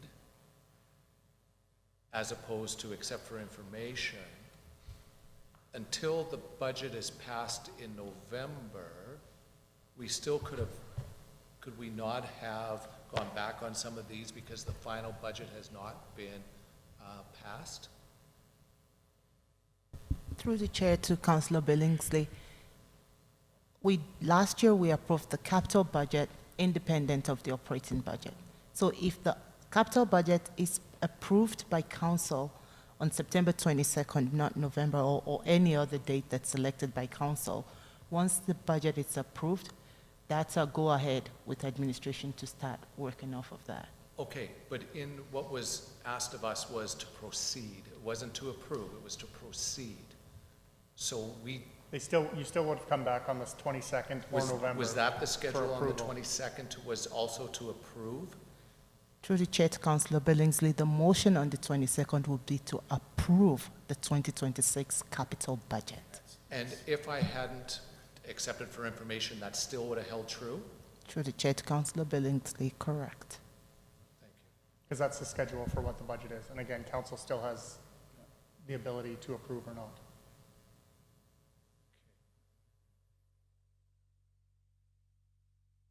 Anything further? So for clarification, September the 25th, 22nd is for not approval of budget, but just to bring it up to debate. No, approving the capital budget.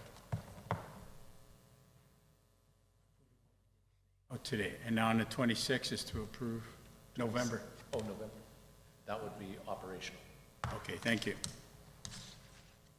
Okay, meeting adjourned at meeting not adjourned. Councillor Nielsen. Thank you. As it relates to the capital budget and as it relates to engagement next week with the public, do we have any idea how this is going to unfold? In the sense, are we going to get a new document updated with our discussions today? What role am I to play in the engagement piece a week from now? Like I'm looking for some clarity. And changes can still be made on the 22nd. And so if No, I'm talking about the engagement next week, Todd. Okay. I don't know what you mean. What's your role? Well, what's happening next week when we're engaging with the public on this? Presenting what our 2026 Who's presenting? Administration. And we just stand there to look good? Yes. Okay. And take notes, yeah. Yes, absolutely. Take feedback and have conversations with people that are there, or offer some explanation in terms of why you supported something and why you didn't support something. Okay, I'm fine with that. And so if the motion on the 22nd is to approve the 2026 capital budget, you could say approved or amended with X, Y, and Z. Right. And so some things might not be included in that, or other things might be added to it. And we have come to agreement that if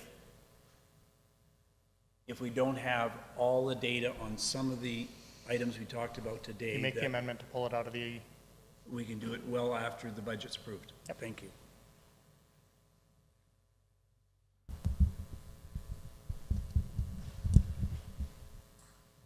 Anything from administration? Okay, now I'll adjourn at 13:54. Thank you. Thank you.